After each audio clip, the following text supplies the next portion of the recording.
Hopefully my rural small town internet can hang in there. I pray to God. I don't know if Emily told you guys what was up, but I was down at my storefront. I was trying to use the internet there, and that was a hot mess. And then tried hotspotting my phone, and then that wasn't working. So had to make the mad dash to my house. So let's hope my house internet's good. Thanks everyone for being here. Emily, thank you so much for doing this with me and getting in here and actually jump starting stuff while I was 5 minutes late to my own meeting. So fitting. But wanted to tell everyone thank you so much for being here. Just a reminder, and Emily might have already touched on this, is that we're prefacing this with we are not tax professionals, we are not CPAs, but we have been in this long enough to have figured out things for ourselves as far as our business goes. And then we have your list of questions that you guys have been submitting to us. So I actually printed it off. So we kind of have it to keep track. And then we'll be recording this and sharing this to YouTube later. So that way, if there's anything in here that you missed, that you're like, crap, I should have written that down. What did they say? Everyone can have access to that.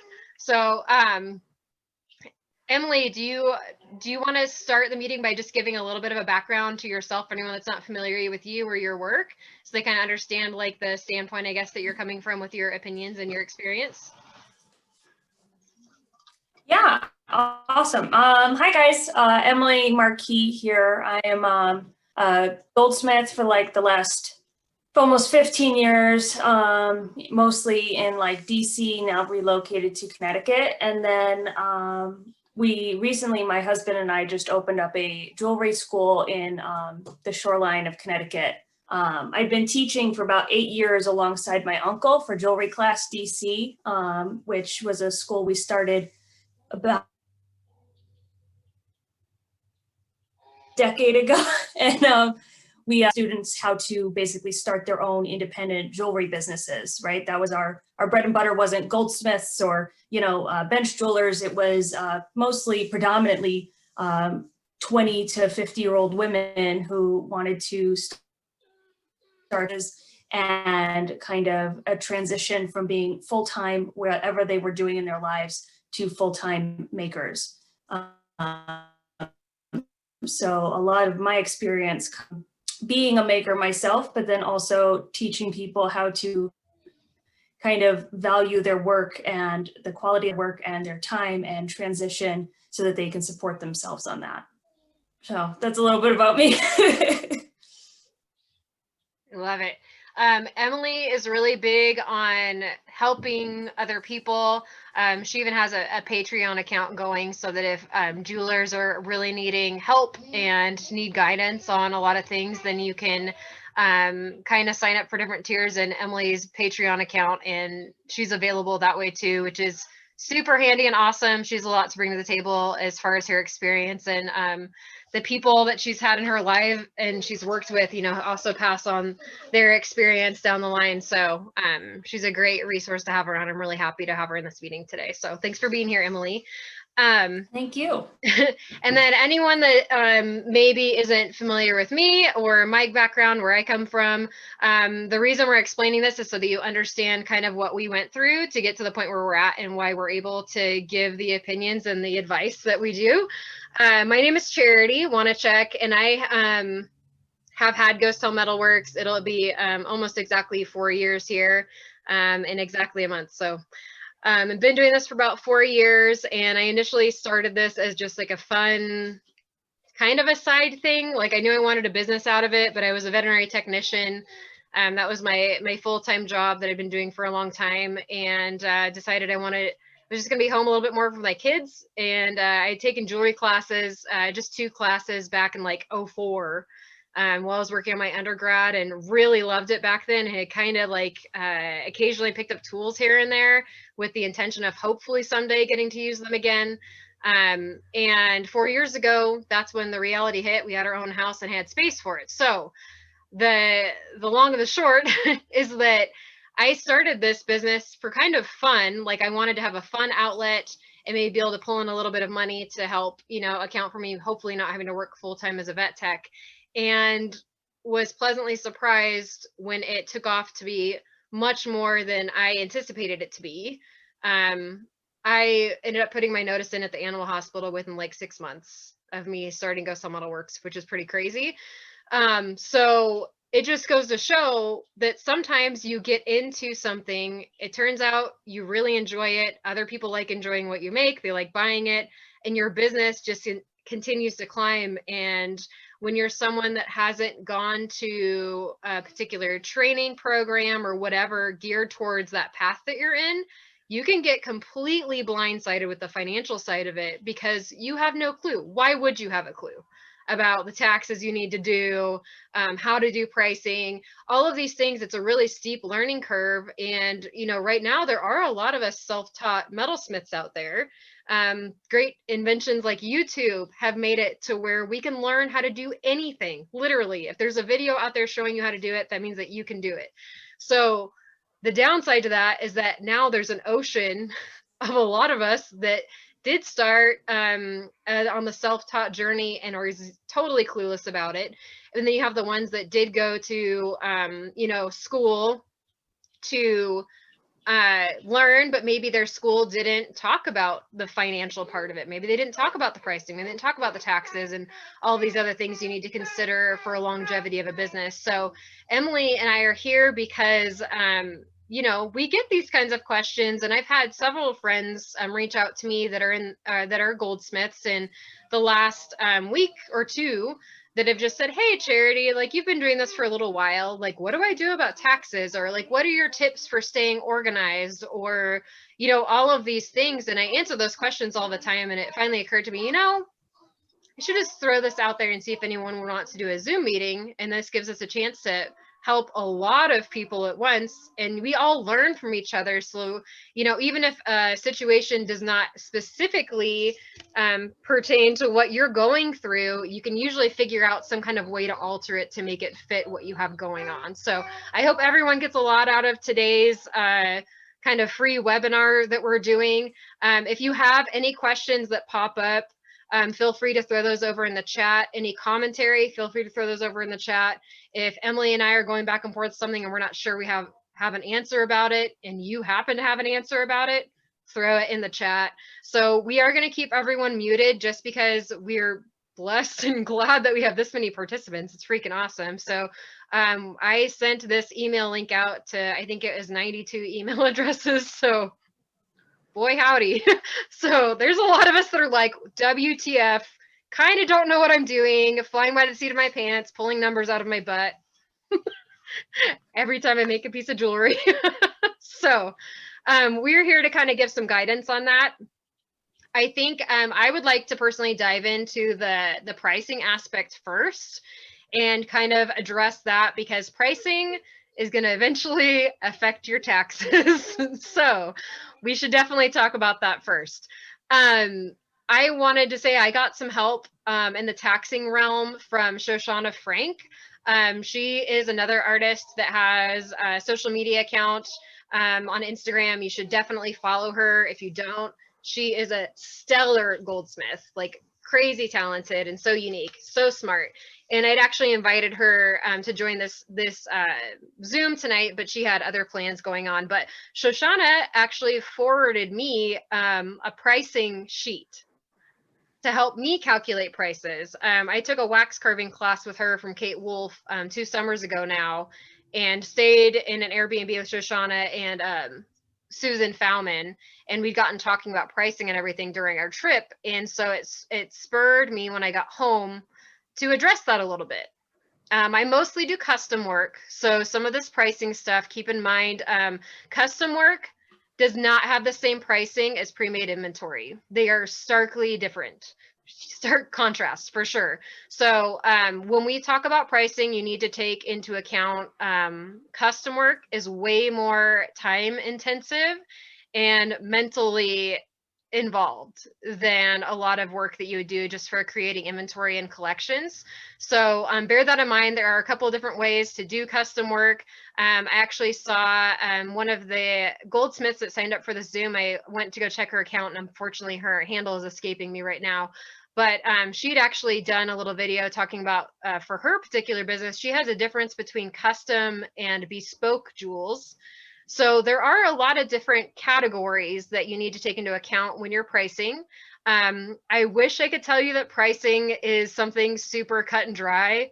It's not. It's super complicated.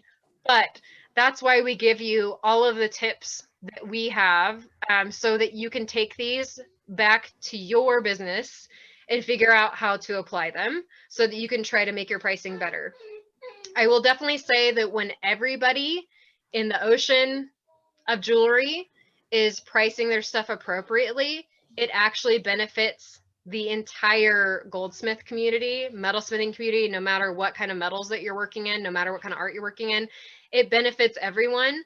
If you are lowballing yourself because you're either worried about if your work will sell, if you haven't worked for more, maybe you have imposter syndrome and feel like your work's not as good. Maybe you're too hard on yourself and compare too much to what other people's work looks like. And saying, well, they sell that ring for $200 and like I tried making a similar one, it looks like crap, I'm going to sell it for like 60, or something crazy like that. It's that you need to be real with yourself about your value. We all have value. And if you're someone that puts a lot of thought into your collections and you redrew this freaking necklace 10 times, that necklace should be a more expensive necklace than the one that you just maybe like pulled out from wherever. You have more time invested in it. So one of the most helpful things that Shoshana did for me, and when we send out the link to the YouTube video, if everyone is liking this idea, I'm happy to attach that spreadsheet as a attachment onto the email. It's an Excel sheet. Yeah, we got some thumbs up. Okay, cool. Nicole's saying yeah. We've got this spreadsheet that Shoshana gave me, and it has really guided me a lot, though every single piece that I'm going to tell you the first couple of times I actually utilized it and I worked on like one piece start to finish, because I'm someone that does 3 at a time. So sometimes the time is hard to calculate. I actually did pieces start to finish 1 at a time, actually weighed my metal, measured my metal, all of that stuff. And I kept track. I shat my pantaloons almost when I actually saw what I should charge. And it's because it's way more than what I ever thought my work would be worth. So you're going to go through a little bit of that. And it's okay. It's totally normal, especially if you've been accidentally underpricing your stuff. Once you see like what you potentially could be charging for your work, it is a shock.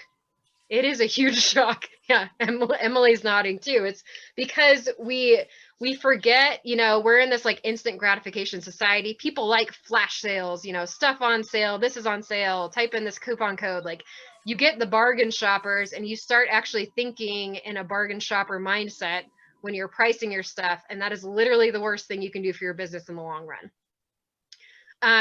Some really good advice I got from 2 different people. One is Kate Wolf. She gave each one of us students like a 20-minute slot or 30-minute slot of one-on-one time when we came to her class, because we happened to get a class that had a little bit fewer students in it. And she said, you know what, each one of you guys can schedule 30 minutes with me this week. We can talk about whatever you want. Life, a particular project, whatever you want. I chose to talk to Kate Wolf about business. Because she is, I don't know if you guys know who she is or not. You got to look her up after this Zoom if you're not familiar, okay? Kate is like the Einstein of the jewelry industry. I don't know how else to word it. She is ridiculously intelligent. But she told me, she said, this is how you work with jewelry. She said, you always start out low because you're unsure about your skill set and all this stuff. She said, over time, you need to increase your prices. She goes, always increase your prices, whether it's annually or twice a year, increase your prices. Okay. And she goes, you will know when you reach the maximum because people will stop paying for it. Then you know that you've hit your right price. The idea is that when you're actually paying yourself for what you're worth, you're paying yourself a living wage. That means you are not going to be everyone's cup of tea. Maybe Emily's drinking tea. I'm not sure. But coffee this hour. Coffee. I almost did that. It was so close. And then the internet thing happened. And I was like, there's no time. I'll drink water. So yeah, she said that's the secret. She goes, you need to push it as far as it can possibly go, because you figure out your branding, your materials and all that stuff, you do this calculating so you have a baseline, so you kind of figure out like, okay, this is what I'm actually into this piece of jewelry. I spent this much on metal, my stone cost this much, and I decided to pay myself an hourly wage that is fair for the area that I live in, which you can research that, by the way. You can literally type in the state that you're in and just be like, average hourly rate for a bench jeweler or whatever you want, and they'll give you an hourly rate, and then you can decide based on your skill set if you need to work up to that rate or if you're advanced and go above it. Like Emily is someone that's advanced. I'm going to interject real quick. Do Sure. not Google how much bench jewelers make, because they are wildly undervalued. Oh, okay. Well, what I got that advice from Rochelle Fachette, because if Yeah, you're I'd someone that's like say- trying to guess, because minimum wage in Washington State is like ridiculously high. We have one of the highest minimum wages in the states, which is why it's so damn expensive to live here. But if you live in a state that has extremely low minimum wage, like really low, Right. like Tennessee or somewhere, like you're going to be paying yourself like, God, I don't know, what are they going to pay themselves, like $7 an hour or something like that? But when that I was hired as a bench jeweler back in 2015, I Googled how much like the average rate for a bench jeweler was, and the national average was something like 35 grand a year. First of all, that's not a living wage for most places, let alone most people, you know, especially once you have like not just your one self living in a tiny apartment. And I really think that the things you should be aspiring to, because you guys aren't bench jewelers, all right? Most bench jewelers, they work for or they work for someone like a Jared's or a Kay's or a Sterling, one of those box shops that has 70 bench jewelers under them, work in a warehouse, like, you know, a pencil pusher, basically. But you guys are training yourself custom jewelry designers. You know, you guys are training yourselves to be artisans. You are not training yourself to be a bench jeweler. And there's nothing wrong with being a bench jeweler. I did it for 3 years. It's incredibly fascinating, fun, hard, challenging work. But that's not what you guys are doing. And I don't want anybody to look that up in their area and go, oh my gosh, I'm going to max out at 25 grand like a year for the rest of my life because that's the national average. Like that would be really defeating when you realize that you're manipulating currency. And that's something we're going to talk about a little bit later is the metal market and how that affects our pricing. Your jobs are manipulating currency and the market that is involved with. So everything you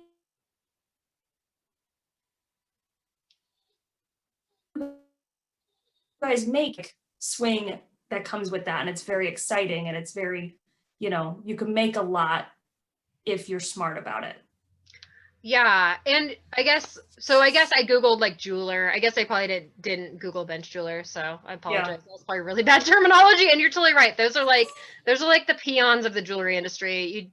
You if you want to have your own jewelry brand and work for yourself, a bench jeweler may potentially be a stepping stone for you to get your foot in the door that way. But career wise, I mean, it's kind of like the barista of the jewelry world. Like you're not going to make like you may not make great money, but it's like maybe appropriate for like a particular time in your life or whatnot.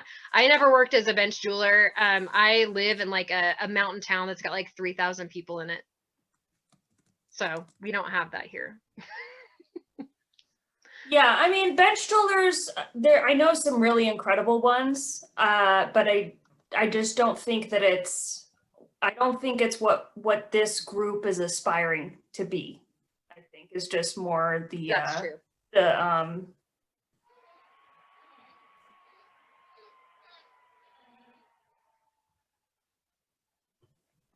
Yeah, that's true. And this group, like we're leaning more towards a lot of them are one of a kind. However, We will be talking when we get down to the tax thing. Someone had a question about the type of business license that you should get and stuff like that. So we'll get more into the type of jewelry work that you're doing.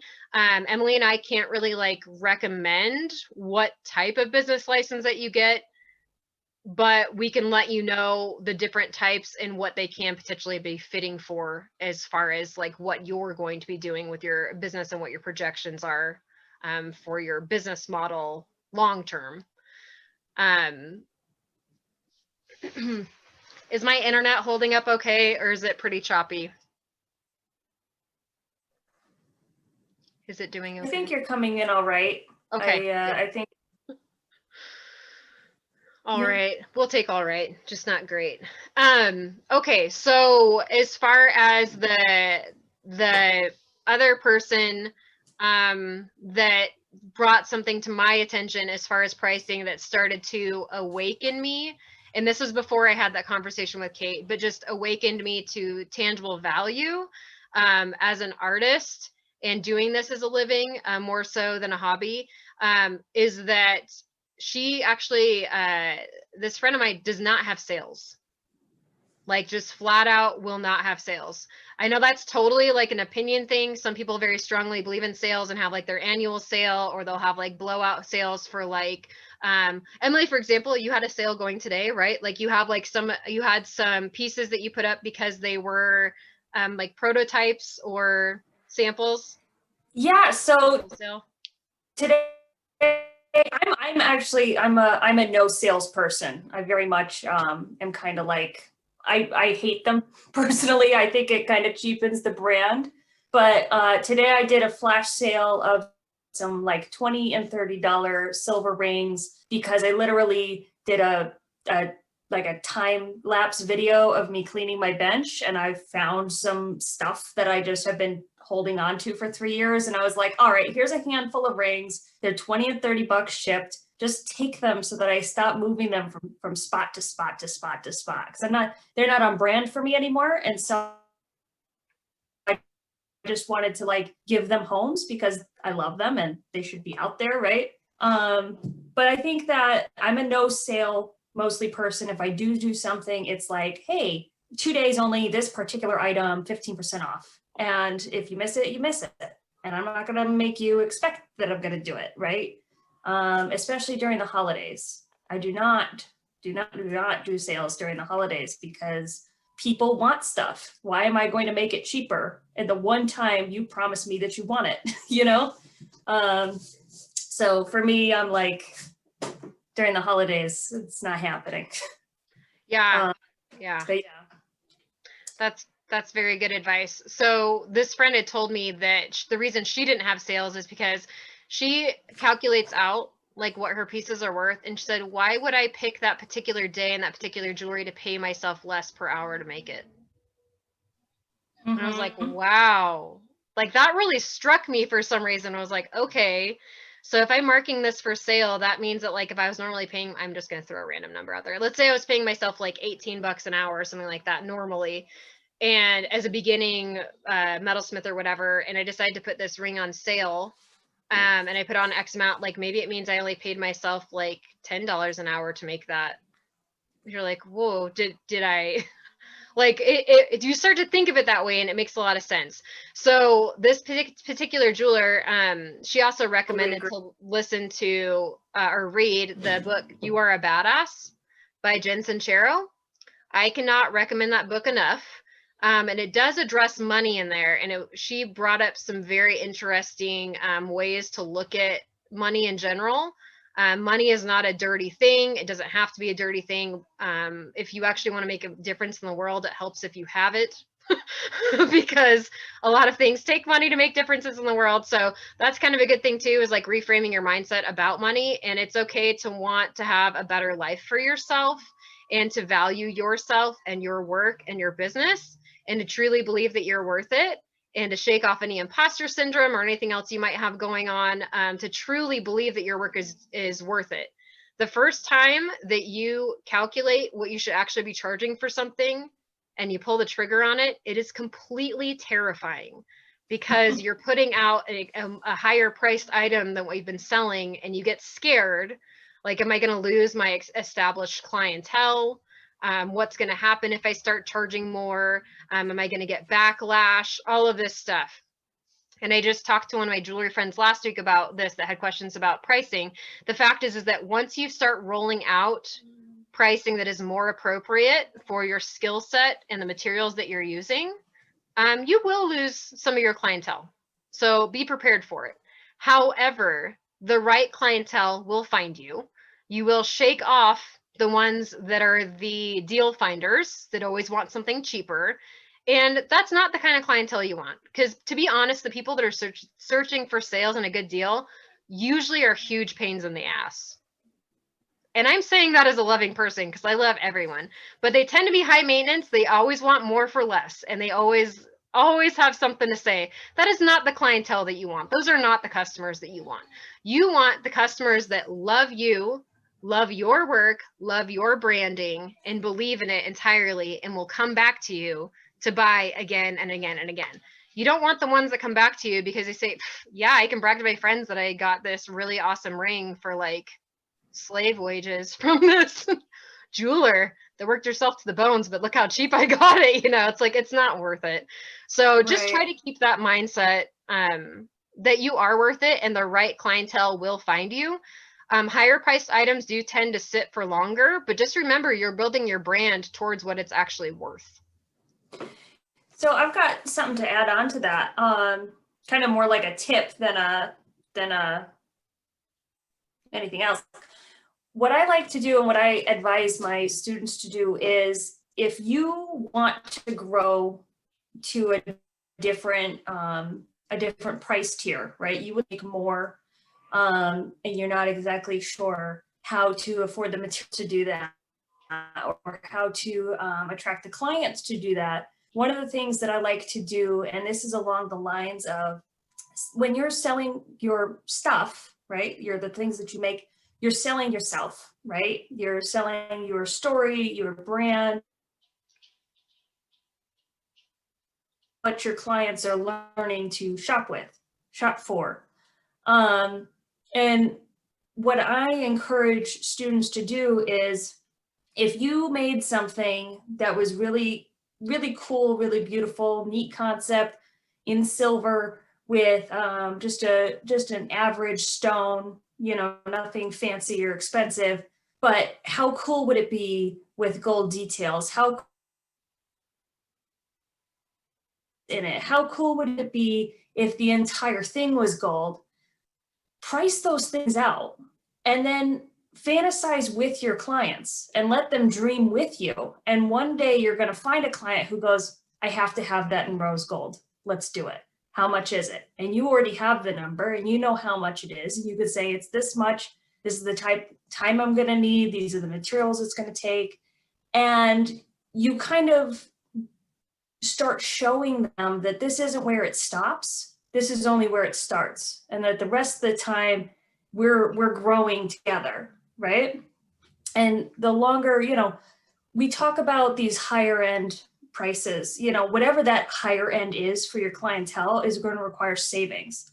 And that's where the fantasy comes in. When they're thinking about it for weeks and months and maybe even a year, they're also saving because they know that you can do it and they know that they want it. And so eventually what will happen is that client will come back around and be like, hey, you remember when you said, let's do this chain in half gold? And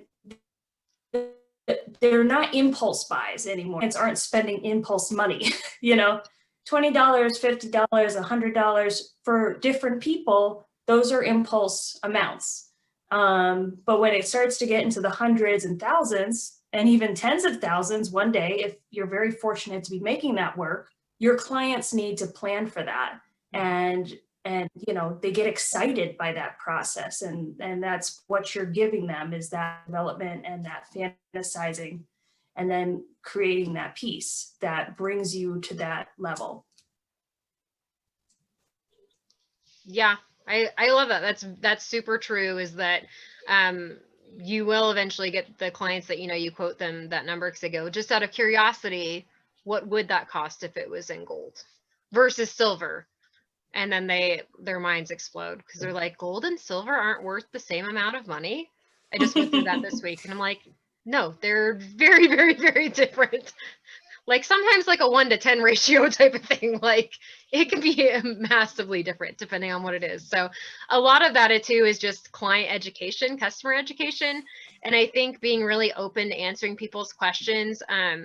You know, we have a choice as business owners and entrepreneurs and makers to potentially be offended by questions that people ask us. And I've found that it serves well to always try to squish that feeling down and just try to answer them in a way that they are sincerely asking. Potentially it could be out of ignorance and you're kind of like, how do you not even know this? But we'll still go through the process and walk you through it. But you know, it just always a good customer service will take you really far too. As far as pricing yourself, it is true, you know, when you do your markup formula, which we'll talk about, the more money you put into your materials, the more you're separating yourself from that bottom line of what you have into that piece, because there's equations. So like, I'm going to throw some random numbers out. Let's say that you have like a ring that you made that's just a stacker ring, okay, that's sterling silver, and you're going to charge, I don't know, we'll say like $40 for the stacker ring. There's no stone on it or anything. It's just a band. We'll say that you want to make that in 14 karat gold. Like, how much do you think that's going to cost? Because the fact is that the gold ring in the same exact style literally takes the same amount of time to make as the silver one, right? You didn't do anything different. You still went through the same process and everything. Literally, your only difference is your material cost. And this is what started getting me thinking more towards starting to work into gold. And I slowly have been transitioning into it. And the fact is that you could charge like, maybe you could charge like $200 for that stacker ring that's out of gold. Maybe it's $300. Do you understand the difference? Is that maybe you paid, if you charge, maybe you paid like $50 or $60 for that strip of gold. I mean, who knows? But just think about the distance you just put between yourself by just adding more money into your materials. And the same goes for nice stones. If you're going to buy junk chalk turquoise that you paid $5 a cab for, that's great for learning with. And if you're trying to keep costs down for a particular clientele or just for learning purposes, that's totally fine. But let's say that you decided to hunt down a high grade version of that turquoise and you found a high grade stone out of that same mine. That high grade stone might be a $200 stone or more. So the fact is that it could be the same size and same shape and dimensions, like this cheap stone and this expensive stone. And then you make the designs around them exactly the same, but then you're putting into your equation, like this stone cost $200 and this one was $5.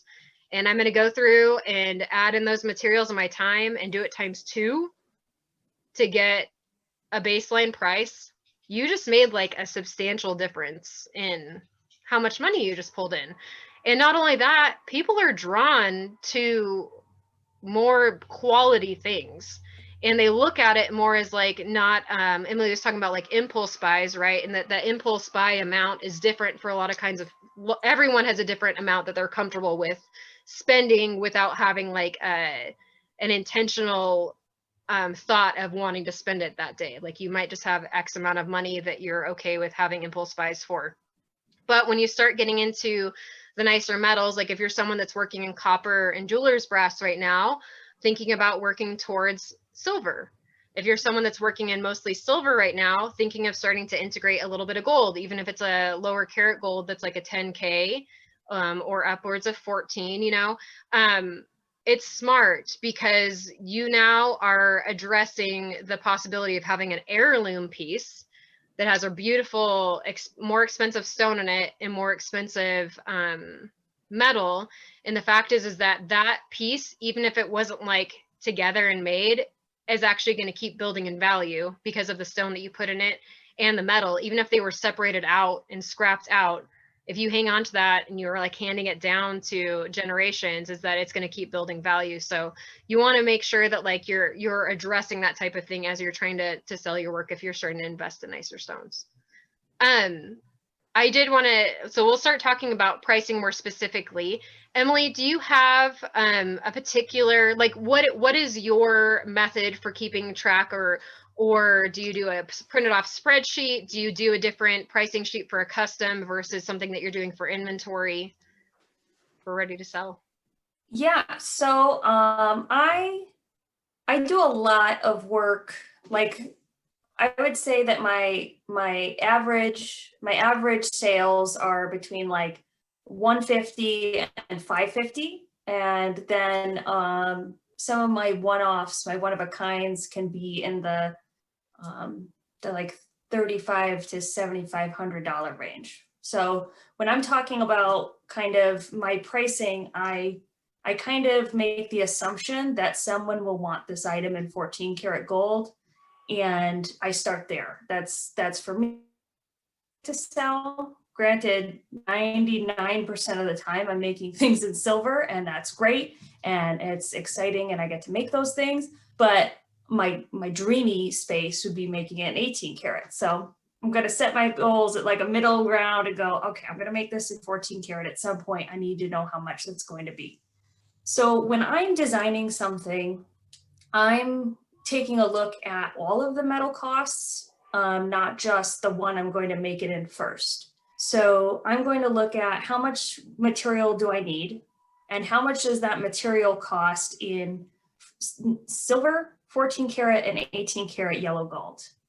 I do yellow gold because it's kind of the standard.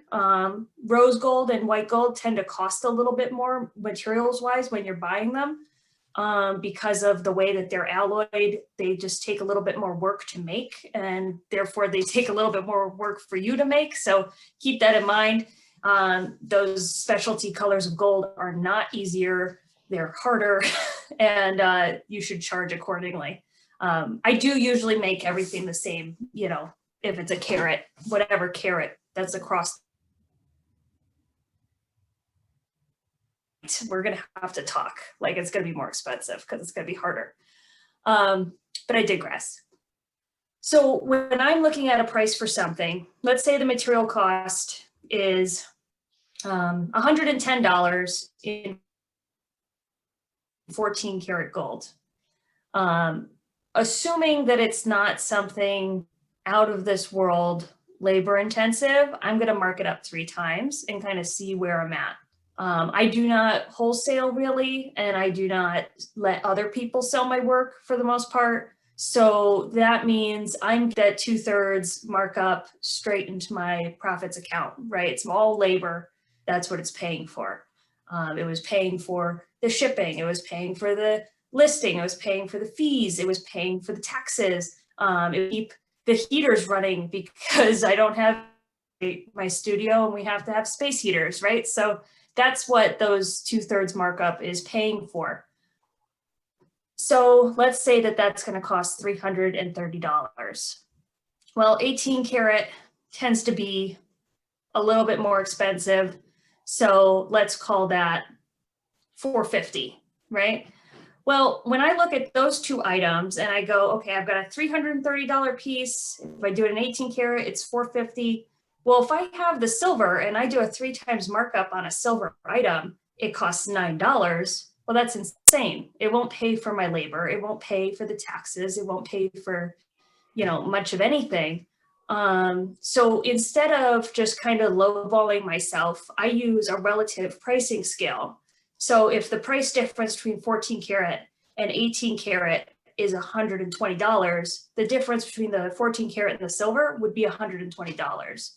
Psychologically, I feel like that's an easy understanding of the value of my time as these metals change. I still had to spend all the same amount of energy to create, market, ship, sell this item. It just happens to be made out of silver. So that's something I use pretty often. If I feel like that item is really overpriced, I might take a minute and go, that doesn't really, that doesn't jive. I'm going to drop the price a little. Or if I realize that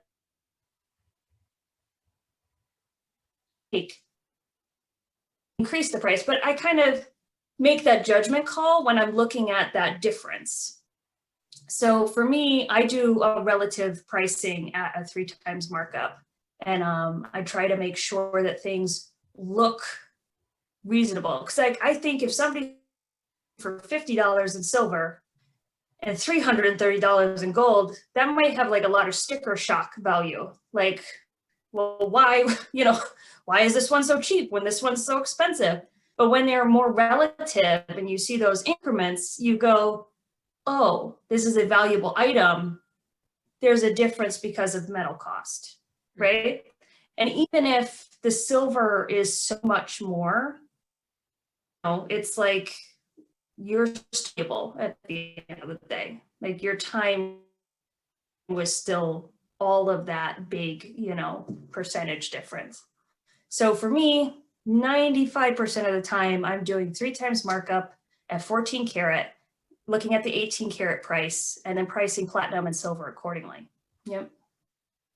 Okay, that's great. Do you, by chance, do you follow a pricing sheet or anything? Or when you're actually doing your process, do you try to keep track of time and actual like measured metals or anything? Do you do any of that?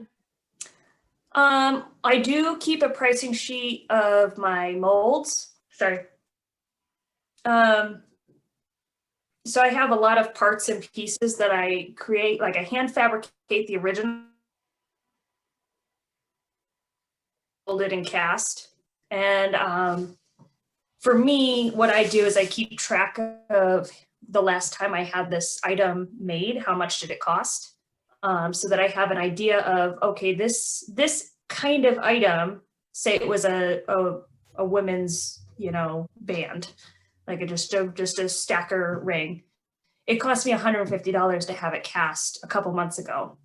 And if I wanted to have it cast in silver or in gold again, it probably cost me a little bit more because the market's increased. Mm-hmm. But at least I have an idea. Or they called and they said, well, can you make something like this, but a little different and in this metal? I can go, well, I've kind of made something like that. This is how much it cost. This is what I priced it for. And I kind of go from there. But that's really the only thing I solidly track is how much things cost me to make, not so much the time. Okay. Because I think my jobs vary so much that it could be, sometimes a chain takes an hour and then sometimes a chain takes 3 weeks, right. Where it's like, did that really make one more valuable than the other? Not really. There's still, charging a certain amount by inch. But that's the kind of thing I tend to, I'm just reading Courtney's question. What about those that don't work yet with gold and work strictly with silver? I think, Charity, you might have some good advice for pricing strictly silver. Yeah. So what the first bit of advice I'm going to give is that we had someone message and ask about like if I keep inventory. This comes in handy by far. Anytime you get an order in from your metal supplier, I personally use Rio Grande, but everyone has their own, like someone else might use like Auto Fray or some other ones, Solars, but I use Rio Grande. Everyone's gonna have a different opinion on what they like, but I like Rio. Every time that I get a metal order from them, I actually go through and inventory the order as it comes in, and Rio's really good at putting labels on their stuff that you're getting. So like everything has a tag on it. It'll tell you exactly how much you ordered. So then I'll grab my inventory sheets, like the invoice that came with that package. And this takes time, so but it pays off in the long run, because then you actually know what you paid for stuff and what your metal price was. I do not throw those tags out. I actually look at the tags and then I go through my packing slip that came with the shipment and see how much I paid for it. So like even like one of my favorite wires to order in sterling is Crazy 8 wire. I love it. It's super comfortable. It also makes great bangles. You can use it on a split cuff. It's great. So what I'll do is like, say I ordered like 5 feet of it or something like that. I can go and look at my sheet that Rio sent in the package, and it'll tell me how much money I paid for like the entire amount that I got. And then I can actually go through and calculate per inch what my cost was for that wire. And then I write it down on that tag that they attached to the wire. And I also put the date that I ordered it, because that's what comes in handy. Like Emily was saying, is that the metal market fluctuates. And dude, 2020 was a crazy year. When chaos happens in the world, it directly affects metal prices. The more that shit hits the fan, sorry if anyone has kids watching, I'll try to keep it PG. The more that crap hits the fan, the more that gold prices go up. It's because our value of our dollar goes down anytime there's chaos or any unrest. So that's the same thing with silver. Silver prices also, you know, can skyrocket because that's a precious metal. So it's really helpful to have that tag with how much you charge per inch, millimeter if you ordered something really short. And that gives you like a baseline so that you know if you're making a ring in this size 7, and you know that with your open split design, if you're doing a size 7, you usually use, I'm going to throw a number out there, like 2.5 inches or something like that, or 2 inches, then you know, like, okay, well, if I paid this much per inch for it and I used 2 inches, you just told yourself how much of that, like how much it costs for you to cut that chunk of wire off. It gets really easy to lose track of value with finished type of metal because you're paying for them to deliver that metal to you in a particular form. So some kinds of wire may be more expensive. Nicole, yes, just wrote in that Rio includes the price per foot or ounce. They will sometimes on the invoices, and sometimes they do it per ounce. When they do it per ounce, it does not help. You're like, that's not helpful. But yeah, if they have the price on there per foot and everything, that's great. Use it to your advantage. And the other thing too is that the next time you go to order, you can take that tag. Like if I need to order something and I'm running low on it, I'll actually take the tag, and then you can look and see how much metal prices have fluctuated from the last time you ordered.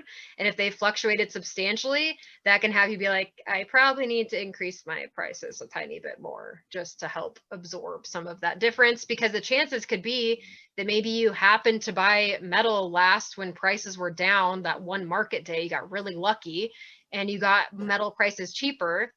Well, maybe you need to actually be charging for closer to like what it's valued at the day that you made it instead of the day that you ordered it and got it in the mail, if that makes sense. Like you want to make sure you're always reaping the rewards on the positive end. Like don't lose money over it.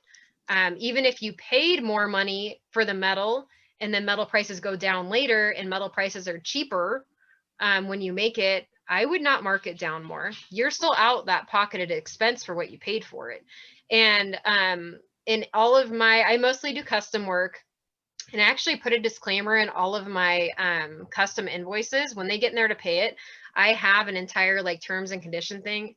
It is long, I'm not gonna lie to you, but I also have everything in there that like there is no wiggle room for misunderstandings or anything.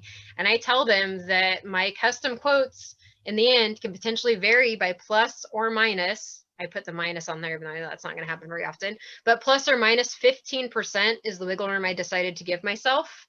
And I said that could be due to metal market fluctuating costs. It could be due to unforeseen time, you know, just because customs can all have different requirements. And sometimes a custom is really hard to guess how much time you're going to be into it.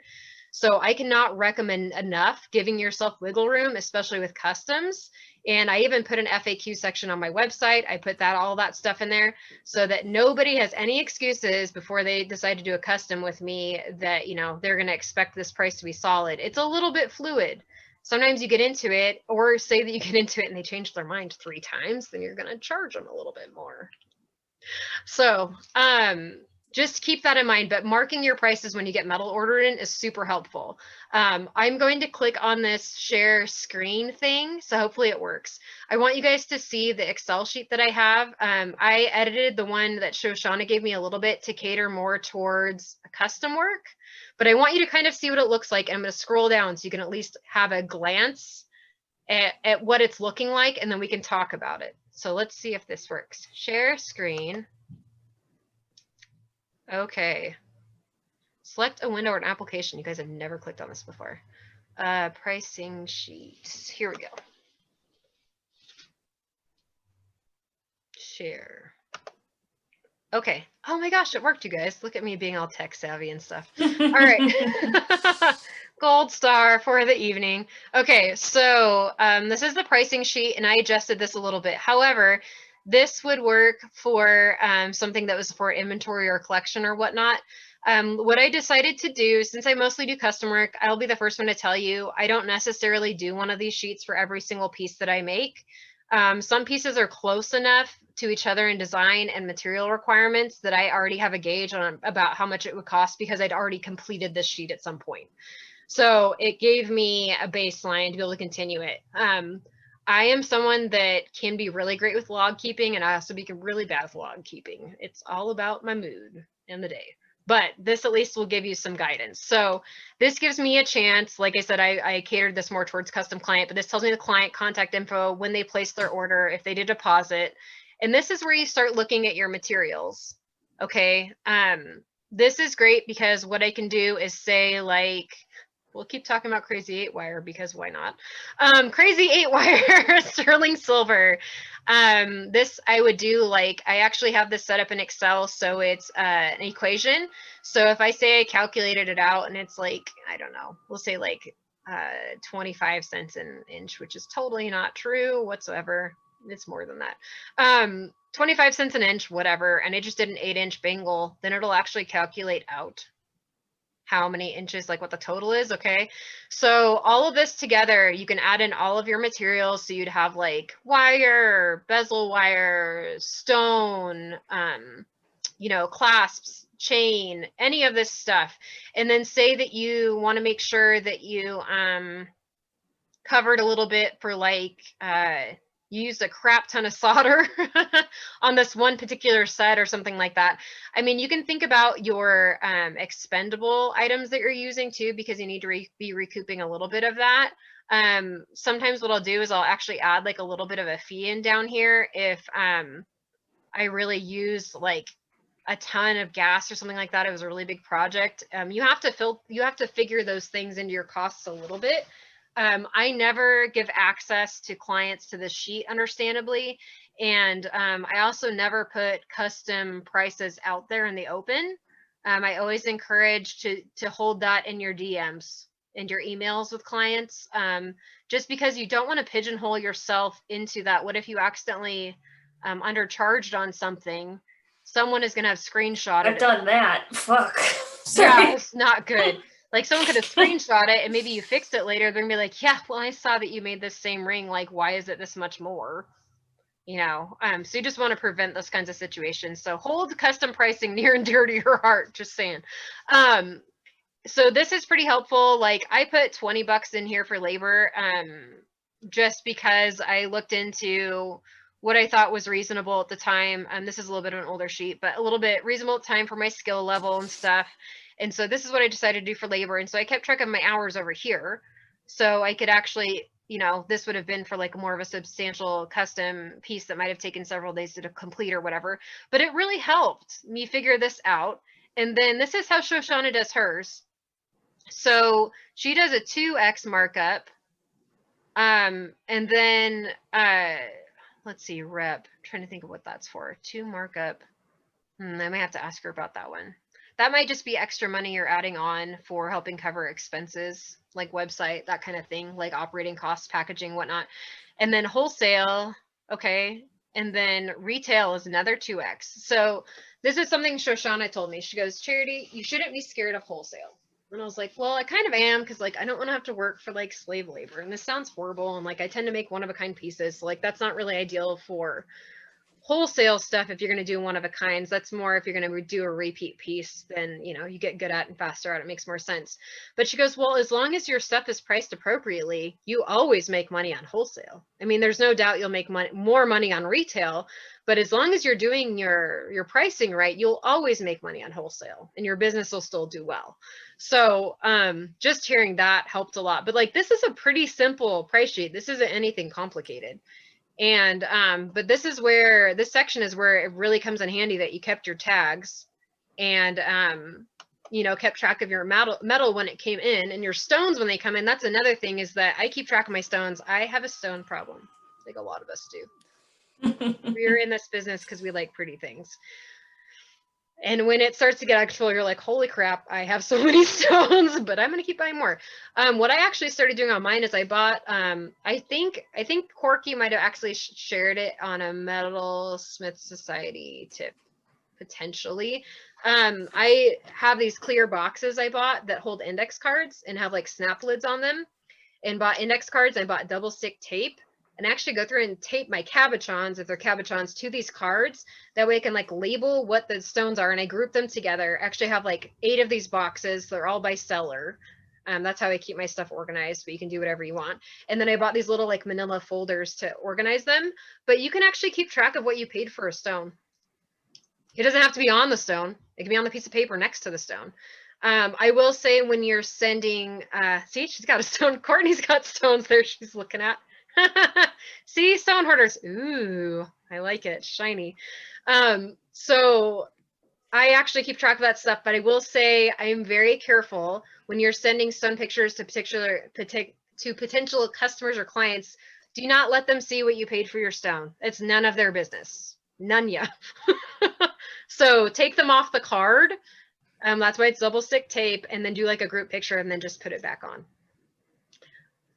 Let's see, we have some questions over here in the chat. What do you do for pieces that have a lot of stamping? That's where your time really comes in, for sure, because stamping takes time and you had to get it lined out and everything.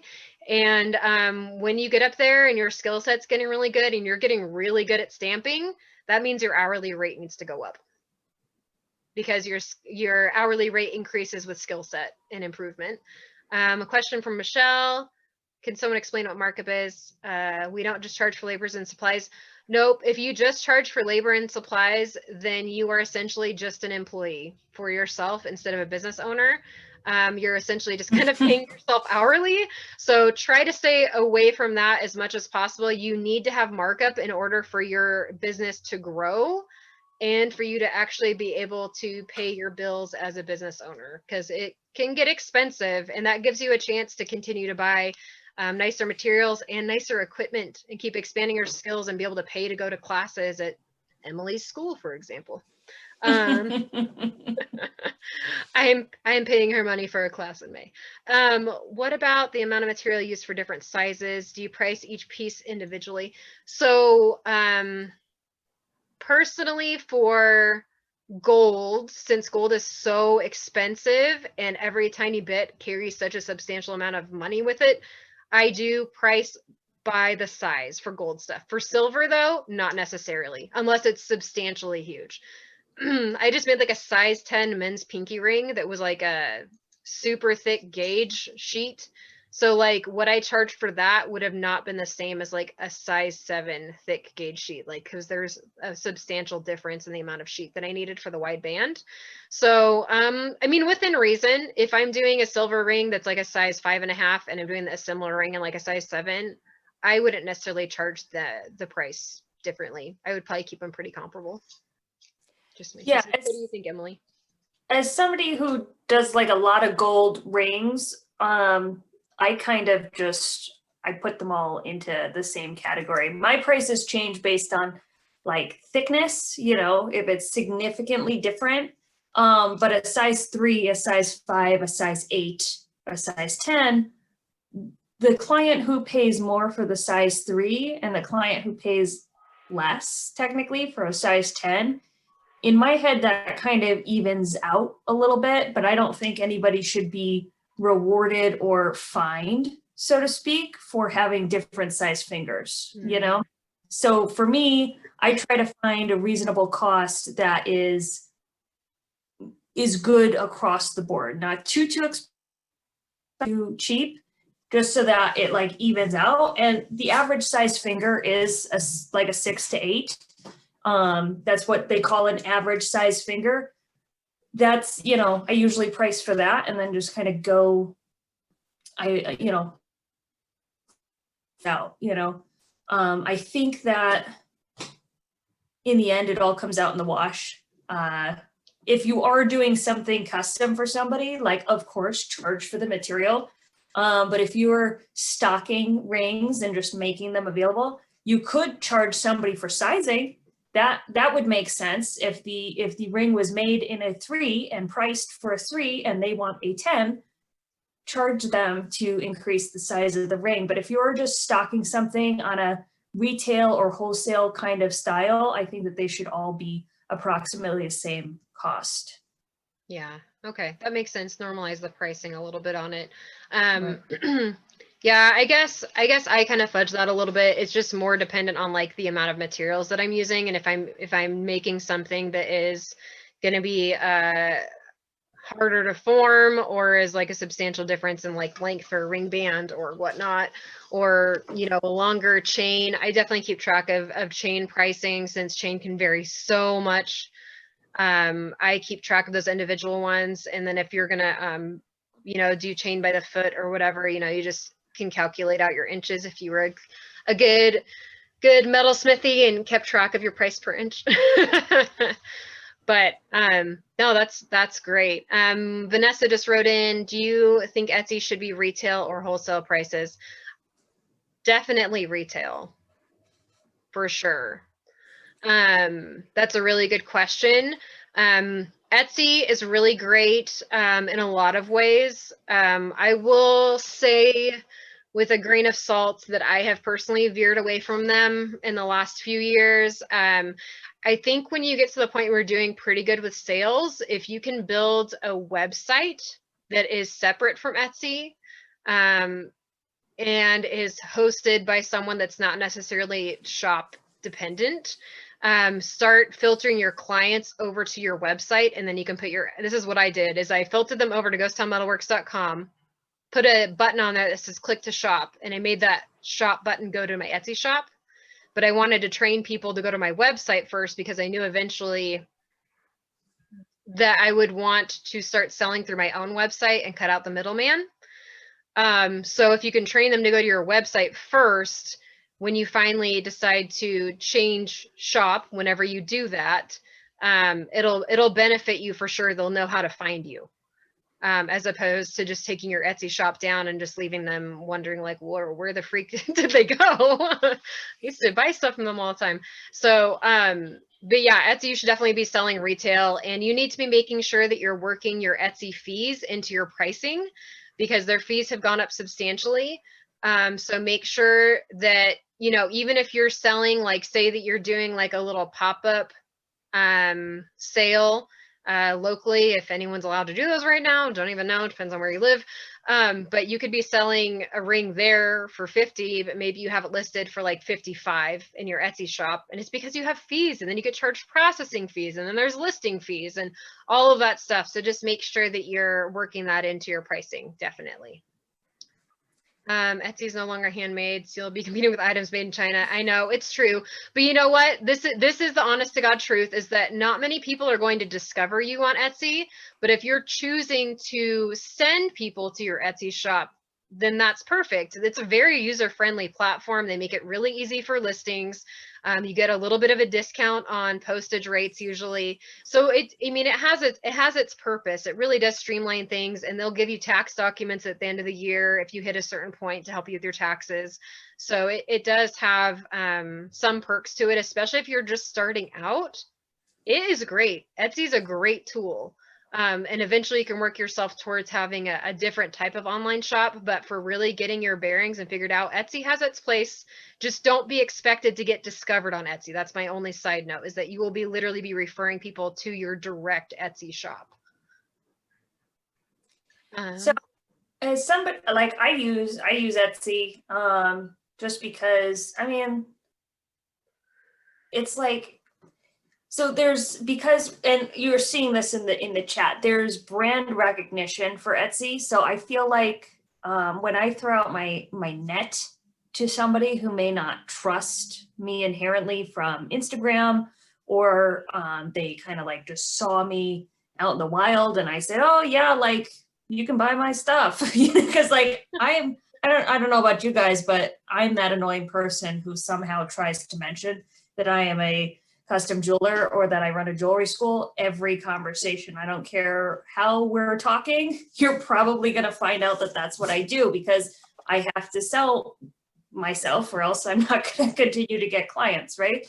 But if somebody doesn't know you or doesn't have any relationship with you yet, seeing you on something like Etsy has a lot of inherent trust. They know what it is. So when you're learning and you're growing and you're trying to figure out what you want to do,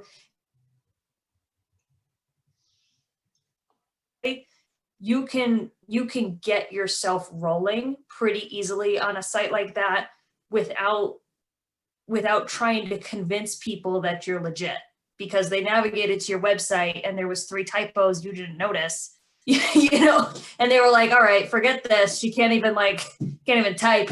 Why am I going to buy jewelry from her?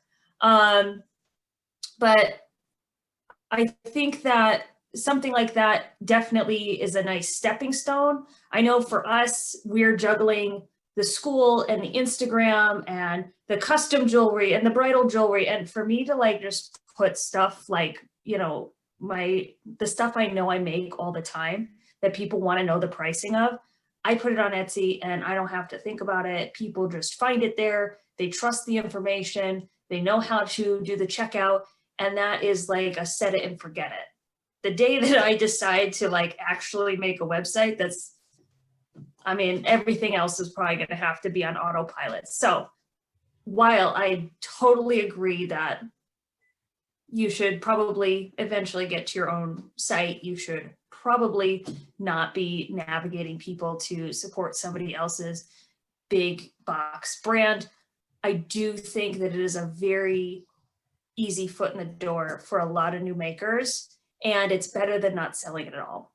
Absolutely. Right? So, and it gives you an opportunity to kind of like see if your pricing works. It's so easy to just hop on there and go, okay, that was too cheap. I'm just going to change that. Or, oh my gosh, the market just changed and I need to like hide all of my gold items, but I'll leave my silver ones up for a minute, you know?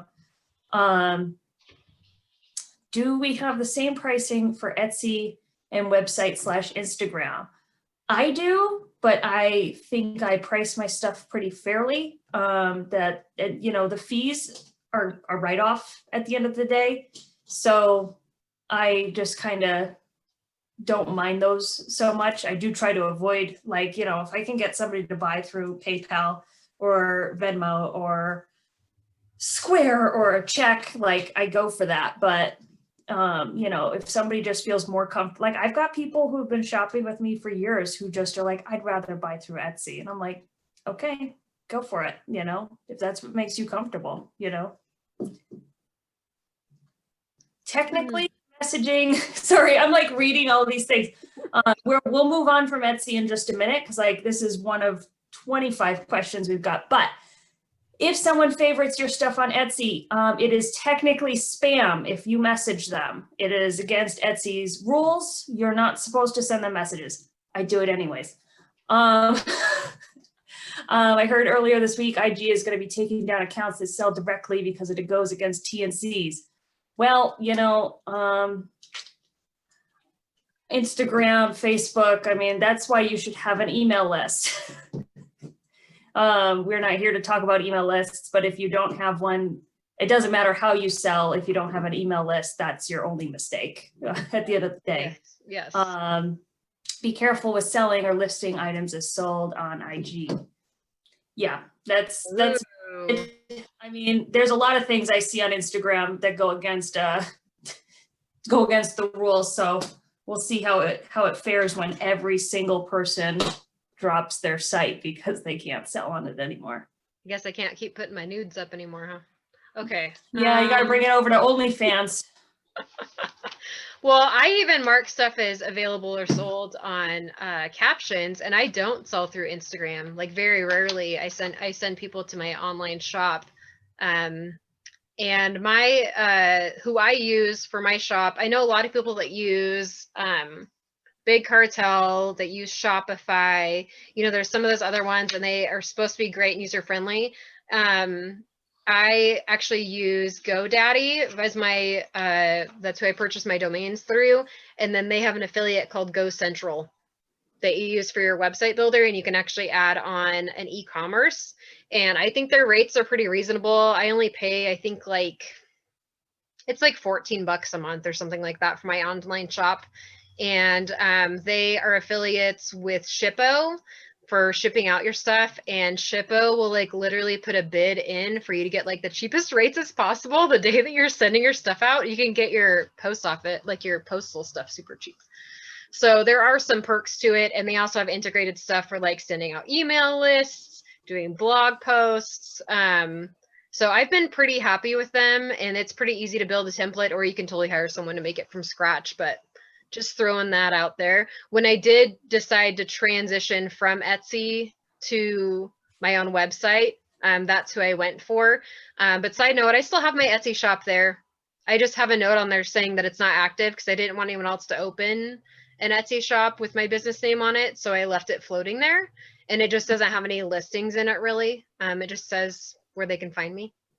But I still occasionally get inquiries through there, not very often, but I do think that in terms of visibility online, it is smart to kind of pepper your name out there as much as possible across all the platforms. So having a shop there is free. They're not charging me anything for holding my place. You just get charged by listing, so whatever. There was one more question, and then I think we'll wrap up. Somebody said that they noticed Etsy charging an extra fee or a percentage for a sale through their ads. And I do recall that happening. I think earlier this year, they said that if you make a certain amount of money through their thing, I think it was like a $20,000 annual threshold. If you made X amount, they would start to do free ads through Google with your stuff. And if their free ad that they were putting into the search sent somebody your way, they were going to take a percentage of that sale. And I think it happened one time to us this year where somebody happened to click on an ad that they saw. I think it's one of those things where it's like they're advertising you. Advertisement costs money. You're not paying that. So you wouldn't have gotten that sale without them. Yeah. The only reason that person bought something from you is because they advertised you. I don't really think it's a threat. As somebody who only had one all year, out of 100 sales, one came from Etsy ads. I think it's, if you realize that like your shit's going bananas through these weird Etsy ads, like maybe get off Etsy, your shit's going bananas. It's like a referral fee. But it kind of makes sense to me, even if it's annoying. It kind of makes sense because they're referring people to you. Right. Like a finder's fee or whatever they want to call it. Okay. Well, we're going to move on to tax related questions. Hopefully that pricing stuff answered some questions for you guys, or at least give you a little bit of direction. Let's see. Should we start with, I think we should start with what you should be keeping track of for taxes. Everything. Keep track of everything. Like, become a hoarder. You're a hoarder. You also can be hoarding your receipts because you need to hang on to that shiz. It's important. I personally keep every single receipt, even if you're doing online purchases for your business. I've personally tried to cut down a lot on my Amazon purchases, but hot dang, when you're out in the middle of nowhere and the city is a long drive and you don't have stuff accessible, it sure is easy.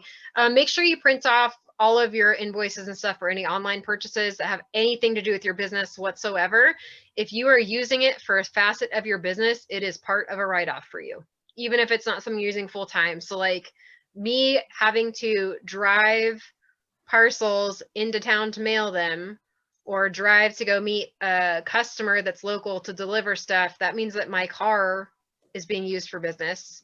And you can actually have a certain percentage of of your vehicle expenses can be used as a write-off as a company vehicle. It's not a straight up Ghost Town Metalworks vehicle. I'm not driving around a dorky car with like my huge logo all over it or anything, but it does get used for business stuff. And I use it on, you know, business trips and everything like that. But if you are going to be driving, you say you're someone that has to go drive an hour to get your tank refilled or something like that, keep your gas receipts. You had to use the gas to go do the thing, right? Keep yeah, anything expendables, you want to make sure you're keeping track of, like, even, you know, going to the hardware store and getting sandpaper. Keep all of that stuff. You want every single receipt. We will kind of talk about different programs, but like the most common tax and income and bookkeeping is QuickBooks. And if you use QuickBooks, you can like scan your receipts straight into their app on your phone and then deal with them on the computer side later. You can just like put them in a holding space for you or your bookkeeper to review later. And yes, that's the magic. You can have a bookkeeper. It doesn't have to be you who reviews that. You can just upload it, put a half a note in there, and then somebody else has to figure it out later if you're fortunate enough to hire somebody to do your books. It's on my list. It's on my wish list. Before we were talking about fees. Fees are one of those things that like at the end of the year, you'll keep track of. So the fees you pay to Patreon, the fees you pay to PayPal, the fees you pay to Square, to Etsy, to whomever. If you paid somebody a fee, that's a write-off. That's money that you paid somebody for a service to help your business out. So although that money is something you are paying during a transaction, it is something that kind of comes out in the wash at the end of the year when you're taking a look at what you owe to the man. That's true. Yes. So I use QuickBooks also, and I did actually put a phone call into one of my college besties and roommates today who is a CPA, just to be like, her name is also Emily. Emily, I got some deep stuff and people are asking some complicated questions. Like, let me walk you through this. So Emily was able to give a little bit of advice. She did preface it with that when it comes to like tax filing specific questions, there's really no way to give advice on that because each one of our situations is going to be so different. Whether we're filing as head of household, how many dependents we have. I mean, there are just so many things that like we can't necessarily give advice on, and that would be more like your H&R Block person, or, you know, you get to that point and your own business is doing pretty well, you probably should go get your taxes done with someone. At least if you want to tackle it as your own, like, more power to you. But I think it's a really good idea to at least pay money to someone the first time around, at least see how they're doing it. I myself will pay our little old man Gordon lots of money just for me to not have to do it. I don't mind. He's worth it, and he does a really good job. So, but QuickBooks has been awesome. I've been doing QuickBooks self-employed since about 3 years ago. And like Emily, have the app. They make it super easy for just snapping pictures of receipts.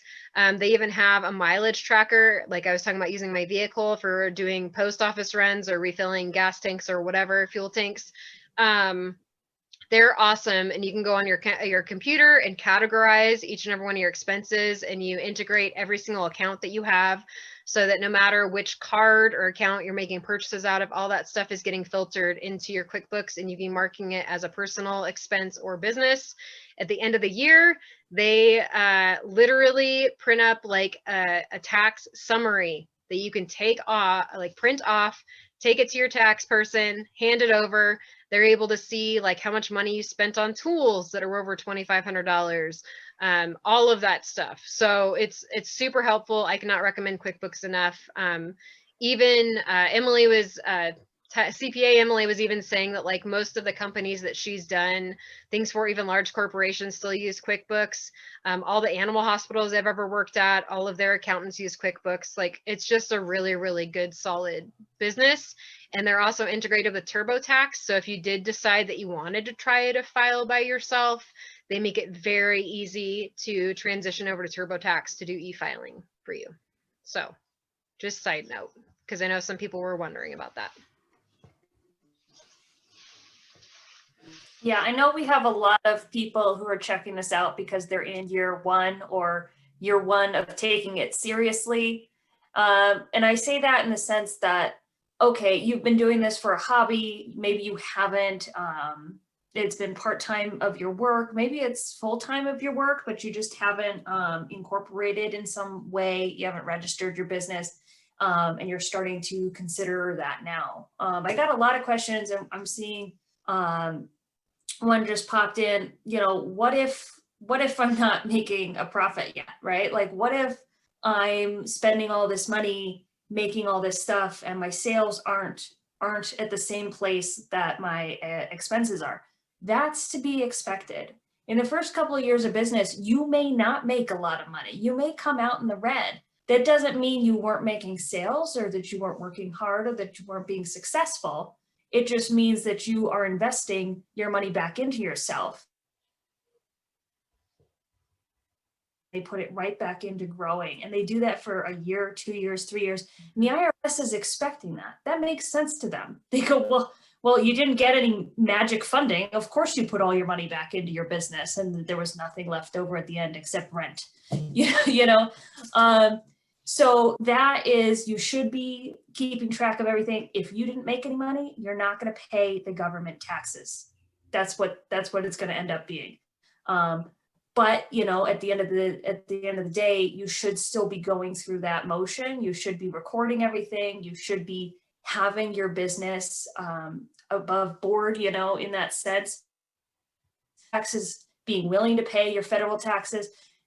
You're doing that because it's actually giving you business longevity. When you've been doing a business for 5 years, but the first couple of years you didn't make any money, and then all of a sudden you're starting to show making money because you no longer have to buy those tools. You have all the things you need. You have the website set up. You have the business cards that are going to last you until they're outdated. All of that stuff is kind of a snowball avalanche effect, right? And then one day it really starts to come in as a reward, and you're going to go, okay, well, I want to grow and I want to get a business credit card, or I want to take out a loan. Those kinds of things. Personal, buy a house or buy a car with your own, history, your financial history. So getting your bank account started, getting yourself all, having all your records will help you down the road when you decide to be independent and be relying on your own business for that kind of stuff. For us, we thought that we might try to buy a house this year, and and then they were like, you did not make enough money with this business yet. And it was like, okay, well, that stinks. But then that's when I really started to understand that, like, I needed to have business history, not just the fact that, like, the money was there, but the banks want to see that the money, has longevity, and that you have, an investment. Having a 1-year-old bank account is no longer good enough to get a business credit card anymore. And that's something that happened during the pandemic. You used to only have to have a business account for a year before your own bank would consider giving you a business credit card. Well, now a lot of small banks have increased that to a 3-year wait time. So you have to have had your business bank account for 3 years before they will consider extending you any sort of credit, which, in last February, that was totally different, So it's stuff like that where, by setting yourself up now and getting everything organized and planned, even if you're not making a profit yet, you're setting yourself up in the future to be more stable and more, everything will be easier down the road. Yes. Yeah. And our H&R Block guy, we've gone to the same one for 3 years now. This will be our 4th year going to him. And he said that I'm at the point where I should probably technically have a business checking account.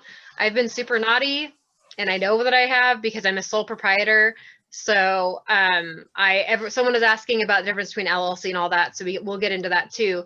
But my thing is that I've used PayPal actually as my business checking. because I mostly do custom work and because I transitioned over from Etsy onto my GoDaddy website, I can choose what types of transactions I want to have on my website. I picked PayPal.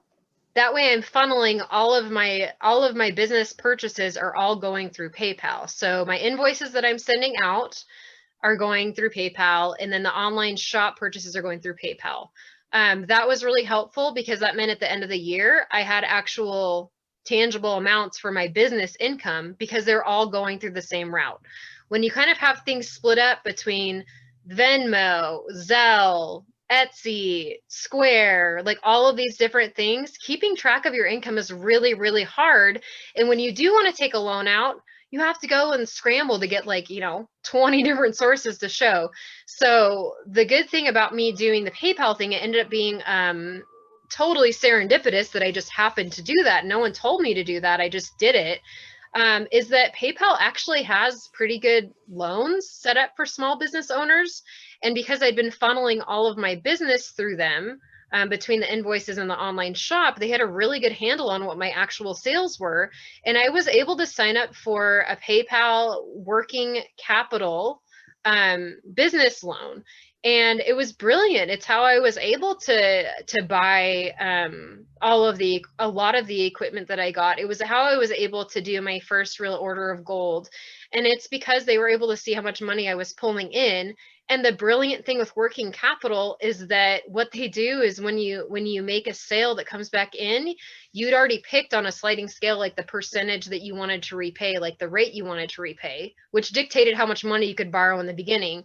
But you could pick like a 10%, a 15%, 30%, whatever you wanted. So the bigger the loan you take out, the more they want to garnish off each payment that's coming in. But it was brilliant because it meant that I actually could have paid off a loan early, and they were actually pulling the money off right away, cutting the cream off the top to go towards the loan.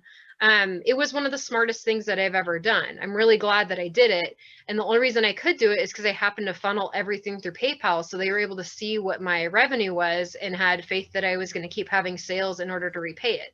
And that's how I was able to get a custom Pepe tools, a rolling mill, and get a bangle stretcher and like get all these other rad things and a new torch and stuff. And it's because I took out a loan. It's not very often. If you want to wait until you have the money to buy stuff, that's very fiscally responsible of you. And I commend you for sure. But I will say is that you're dragging out the growth of your company by doing that. If you don't have a choice and there's no other way around it, then it is what it is, and you have to work with the hand of cards that you've been dealt. But if you figure out, and there's things like Emily is saying where now banks are going to make you wait 3 years to be able to take a loan, maybe that's worth considering the PayPal thing. Start invoicing people even for pre-made items, through PayPal. Setting up a PayPal business account is free. And if you make enough sales through there, they'll freaking mail you a debit card. And then it's a MasterCard, and you can use it on websites and stuff, and in the local shop that maybe wouldn't normally accept PayPal. It's got a lot of perks to it, and it all ties in the end with the tax forms they give you. Like, it's really clean and very well thought out. So I can't speak highly enough of it. If anyone's trying to look for solutions for expanding their equipment or whatever, PayPal might be a good solution for you. And you can get that set up, and people are welcome to message me afterward if they have more questions about getting that going. But as far as someone had, just speaking of equipment and taxes, someone had messaged in, Emily, right, that it asked about like when to make, if it's smart to make those large end of year purchases. Right. And that's something I asked, yay, Emily, today, is that, what she thought about that. And she goes, usually it's really good if you start looking at the amount of profit, like say your business did exceptionally well this year, and you actually have quite a bit sitting in your checking account for the business. It is smart to go ahead and buy that expensive piece of equipment that you've been eyeballing, because now that's looked at as an investment back into your company, and that amount of money is now not going to be taxed as profit. So it does turn out into like a business write-off. It is beneficial because then you're not paying taxes on it. You needed that thing anyway to grow your business or your skill set or your offerings. It works out well. She did say that they got wind. her tax firm got wind that Biden is planning on raising taxes. So a lot of their clients opted to not spend their money at the end of this year for big purchases. At the end of 2020, I should say, because I can't really say this year anymore. At the end of 2020, they decided to wait because they're going to make those big purchases in 2021. That way, if tax rates go up, they can use that to counteract the higher tax rates and then not get taxed out as much because they're putting that expensive equipment in. So I thought that was pretty smart and not something I would have thought of. But it's always good to have a running list of your wish list of equipment and tools, because then you kind of have a go-to thing that you can check out if the opportunity arises. Yeah, I would say, especially as most of you guys are looking at being in your first 3 years of business, coming out breaking even is a really good idea, especially if you don't need to show the profit for buying a home or, whatever. Sometimes you have to like be able to show profit if it's your only business income and it's like all you've got going for you. Then yes, you need to have a certain amount of profit. But if you're fortunate enough to be able to pay your bills and you're in a place where you don't have to worry about what somebody who doesn't understand your independent business is going to be judging you on, right? So if you're in a stable path, right, for the next couple of years and you kind of know where you're living, you know what you're expecting, that kind of thing, having a business that breaks even and using that money to invest in yourself is a great idea early on, especially if you're looking at maybe only having a couple $1,000s profit or $10,000 profit, whatever that scale is for your business. If you're only looking at that and you're not, making these huge gobs of cash hand over fist, I mean, I think we're all hoping for that. But if you're not, it is a good idea to try and invest in one of those items. And that item could be a $500 tool. It could be a $3,000 tool. It all really scales on what your numbers are and what your business is doing. So when we're talking about expenses, remember everybody's got a different sliding scale on what that looks like for their business and their like comfort levels and what they're working on. Yeah, that's great. Let's see. Any other tips you have for taxes that we want to start at? We'll talk about the business registering and the types of businesses after. Right. I think we talk about taxes. Someone says, what tax responsibilities do small business owners have? I mean, I don't know, for Washington State anyway, I have to file quarterly sales taxes. That is something that we have to keep track of and that you have to file quarterly. Right now, I have to pay taxes in Washington State based on where the Washington State resident lives. If they live in Seattle, I have to pay a Seattle tax rate on their purchase. If they live in Spokane, I have to pay a Spokane one. I have to acknowledge I have one wholesale account down in Nevada. I also have to acknowledge any interstate sales. So anyone outside of Washington State that's in the USA, I still have a smaller tax rate on that. They only recently changed that. It used to be a couple of years ago that you wouldn't get charged on online sales if they were not local, and now they're realizing that revenue they're missing out on. So kind of. Yeah, and absolutely every state is different in that regard. So it's going to be, when we're talking to an entire country worth of people in all the participants and YouTubers. So it's really important to remember, like, all of the advice that we're giving, you should still Google what tax responsibilities do I have in X, and that's kind of my number one advice for business owners is if you have a question, Google it.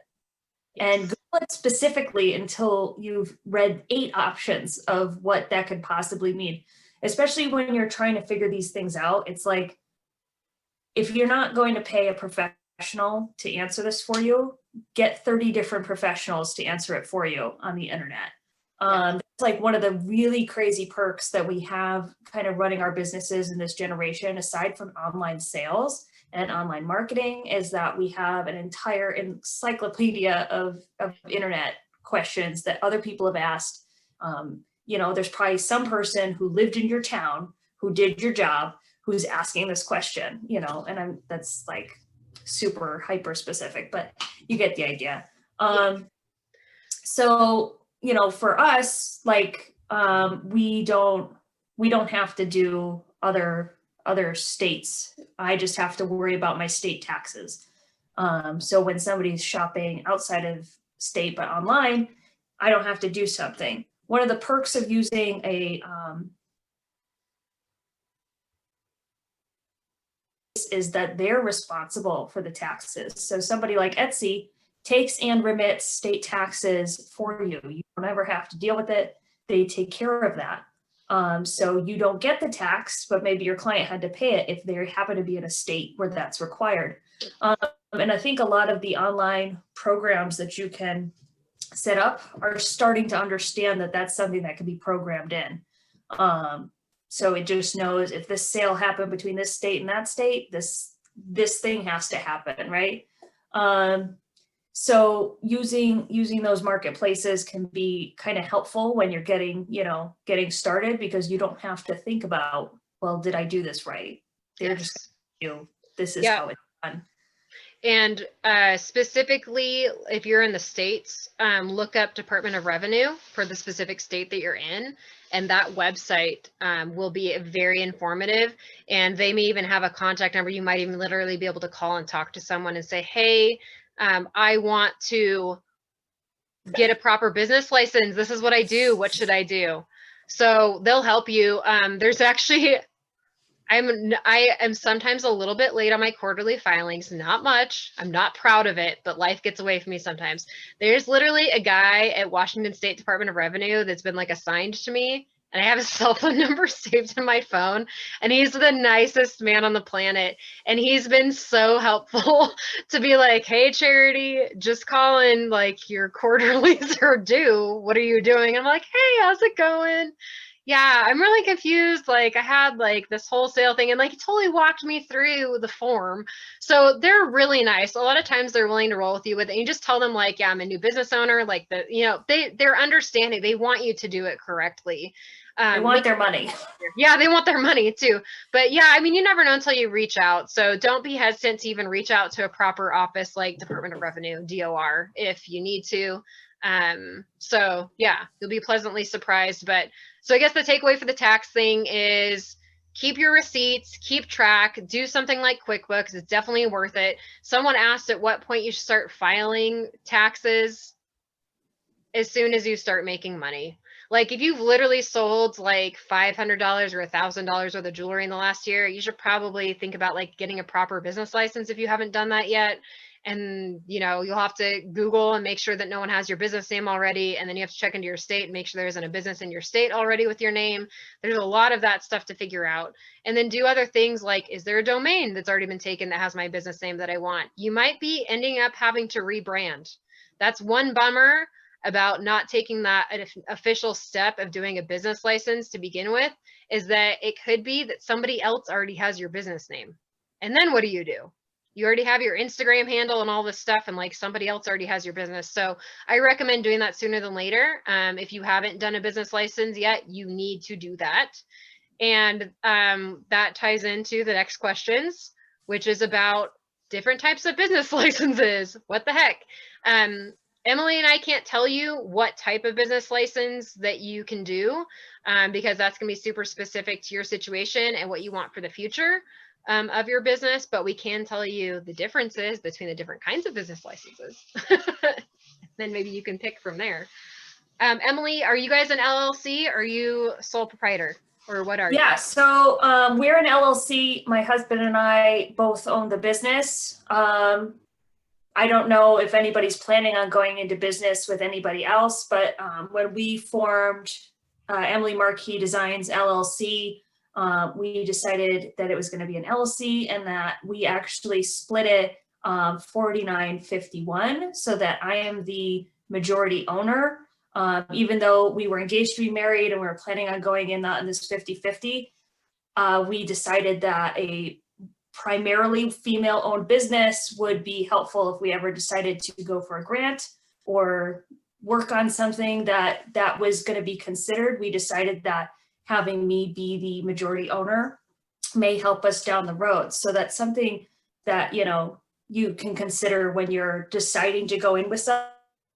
50-50 is very fair, but 51-49 is not that much different, especially when it can give you a leg up down the road. So we did an LLC, and then we do business as Marquis Jewelry Academy under that LLC. So our school and our design business are one and the same. So all of the accounting, all of the QuickBooks, all of the accounts, they're all exactly the same. And then we just organize just mostly for our own revenue and expenses understanding. We classify stuff that was bought for the school or revenue that came in from teaching, and stuff that was bought for jewelry creation and custom sales, bridal sales, all that on one side. So we just organize that kind of on the back end, but it's all under the same roof for us. Excellent. Okay. I decided to start mine out as a sole proprietor. So Ghost Town Metalworks is still a sole proprietorship. That I am not intending on keeping it that way. The reasons I did that is that I felt like in the beginning when I knew it was going to be like a hobby, and I wanted it to be as simple as possible. I also wanted a lower startup. You know, registering as an LLC is more money out of pocket. So I did decide to become a sole proprietor. That means that my business ID or whatever is actually my social security number. It's because it's all one and the same. So this is a good chance to talk about a difference between an LLC and a sole proprietor. And there are lots of other types of business licenses. There's like an S Corp. There's like all of this other stuff that if you're getting really big and you have lots of employees and all this stuff, you'll be leaning more towards those things. But the chances are, if you are an artisan like we are, you're probably most likely going to be picking between either a sole proprietor or an LLC. Most likely, but depends on what you're doing. As we've learned this year, you can be a small business and have 499 employees. So, and take all the grant money.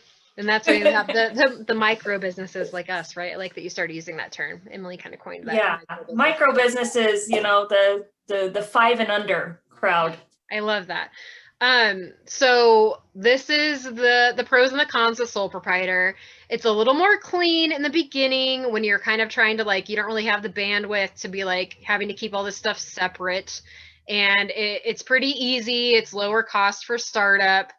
This is the Debbie Downer about being a sole proprietor, is that if your business gets pretty big and then for some reason it tanks and you have to file for bankruptcy, guess what? You're filing for bankruptcy. Yeah, you collectively are filing for bankruptcy. They can come to your house and take your house. They can take your car. All of it's one and the same. If you personally have to file bankruptcy, they can come after your business assets because it's all together. It's all one and the same. So you need to be really careful. If you're going to be a sole proprietor, you need to be aware of that. So the last year when I went to good old Gordon at H&R, he told me that I might want to start leaning towards changing over to an LLC, just because the amount of money that I now have invested at this point, 4 years in, between my tools, my equipment, my stone collection, and the amount of metal I have. My husband almost passed out last year when I had to tell Gordon how much inventory I had in stones. So yeah, Aaron's like, so you don't need to buy stone this year. I'm like, yeah, we'll see how that goes. I'll just start hiding the packages when they come in the mail. So you get to the point where it's actually smart business wise to separate yourself from your business, because you're starting to take more risks. And like now, for example, I decided to start yet another company. So I have Pacific Crest Creatives. That is, I have a business partner that is an LLC. It is not associated with Ghost Town Metalworks. It's a totally separate thing. However, Ghost Town Metalworks is like leasing a studio space in the back, and Ghost Town Metalworks has a display out front, along with all of the other artists that were accepted into the space. So that LLC of Pacific Crest Creatives, like if that goes TU, they can't come after mine or my business partner's stuff. They can't come after Ghost Town Metalworks. It's not associated with it. It's totally separate. But Ghost Town Metalworks, if something happened, and hope to God that doesn't happen. But I mean, at this point, I'm a sole proprietor. I mean, they could come and take my house, my stuff, you know. You have to be careful with that kind of stuff. So LLC stands for limited liability company.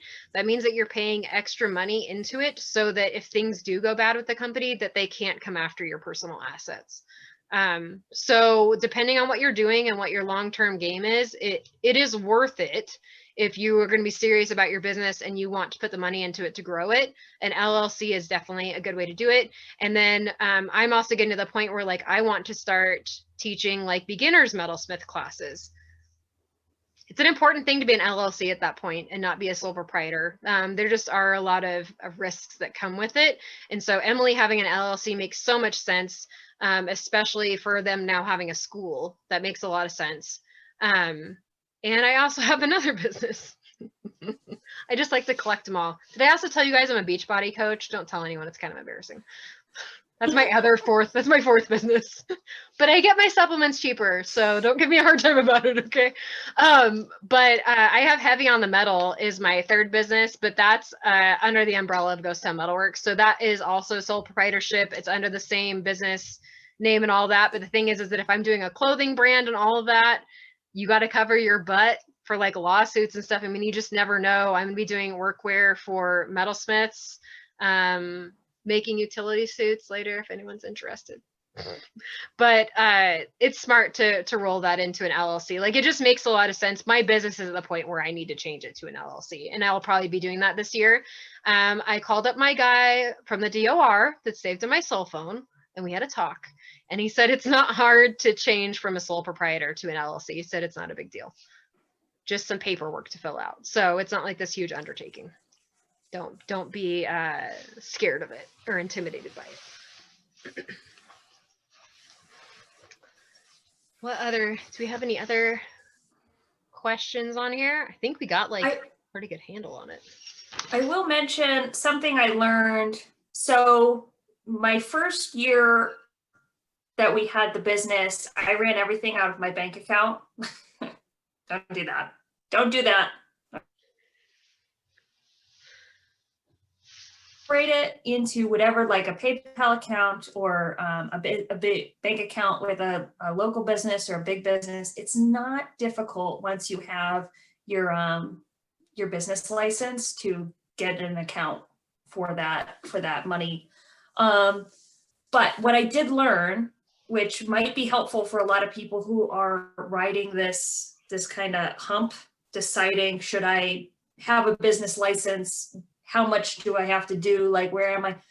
You can backdate the start of the business. It doesn't have to be, I decided on Wednesday that my business existed. You can actually say, you know, yes, hi government, I started my business on this day. And take all of those investment purchases that you are bringing to the table and include them.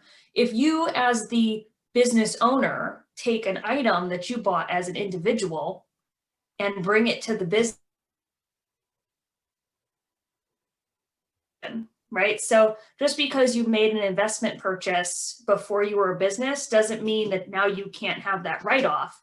It actually is something that you as an owner are contributing to the business, and it has a value. And so don't forget about all that stuff that you kind of, you know, if you had a computer, or if you had a jeweler's bench, or if you had a really nice tool, like part of your capital contribution in that first year. And that is, you know, goes as an expense that you brought as opposed to making income. So that's another reason why people tend not to make money that first year, is because they're bringing all the stuff that they have and are going, no, this is a business tool now, and I'm going to use it this way. If you guys use a percentage of your cell phones, I will say every single one of you is using your phones if you have an Instagram, you know, so part of your cell phone bill is something that you're bringing to your business. If you're doing most of your online work at home, part of your internet bill is for your business. So there's little things like that that you have to remember, that you go, holy, like my business should be paying for some of this because I wouldn't be using it otherwise, you know? Yeah. And the same also interjection here is the same thing goes for square footage. You're working out of your house, like most of us were, and I was until recently, which I still have my casting set up here in our garage, but my Ghost Town Metalworks studio used to take over our 2-car garage. So that our accountant, good old Gordon, had us calculate, like, we know like the full square footage of our house. And then he wanted to know like what the square footage of the garage was. And he figured out that ratio. And then that percentage of our mortgage got written off as business rent, essentially, because I was using that space of the house for business. Now, one of the things, some of the side notes on that is that you can't be using that space for other stuff. It needs to be business only. So if you're like silversmithing in the guest room or something else, like you may not necessarily technically be able to write that off as well. I mean, they're probably not gonna, I don't know if they. That's what the books say. Yeah. That's more for your accountant, I guess, to answer. But you want, yeah, I mean, part of your rent, part of your mortgage could potentially be written off as your office space for your home office. So yeah, utilities, internet, cell phone bill, we attribute half of my cell phone bill goes towards Ghost Town Metalworks, business expenses. So yeah, all of that stuff, you know, if you've been on the fence about trying to decide if you want to get a business license or not, if it's past the point where it's getting a little more serious than a hobby, I mean, you really should. It would be beneficial to you to have a business license for it. I will also, those of you who are renting, you just want to make sure that either your the place that you're renting is okay with having a business in that space. Okay. Because if you file for a business license in a condo association that doesn't allow businesses of a certain kind, you could be screwing yourself on that one. So check in, see if it's okay, see if other people are doing it. I think now that but like I remember we had to make sure that when we were renting in DC, we lived in a condo association, we rented somebody else's private condo, right? They were all individually owned. But I had to make sure that both the condo association and my landlord were okay with me having my jewelry business based out of my home. And I think the rules were like, as long as people weren't congregating in a common space, and that, you know, I didn't recycle. Like, I think there was something about my recycling from shipments couldn't be put into the condo association's recycling and had to be brought to the transfer station instead.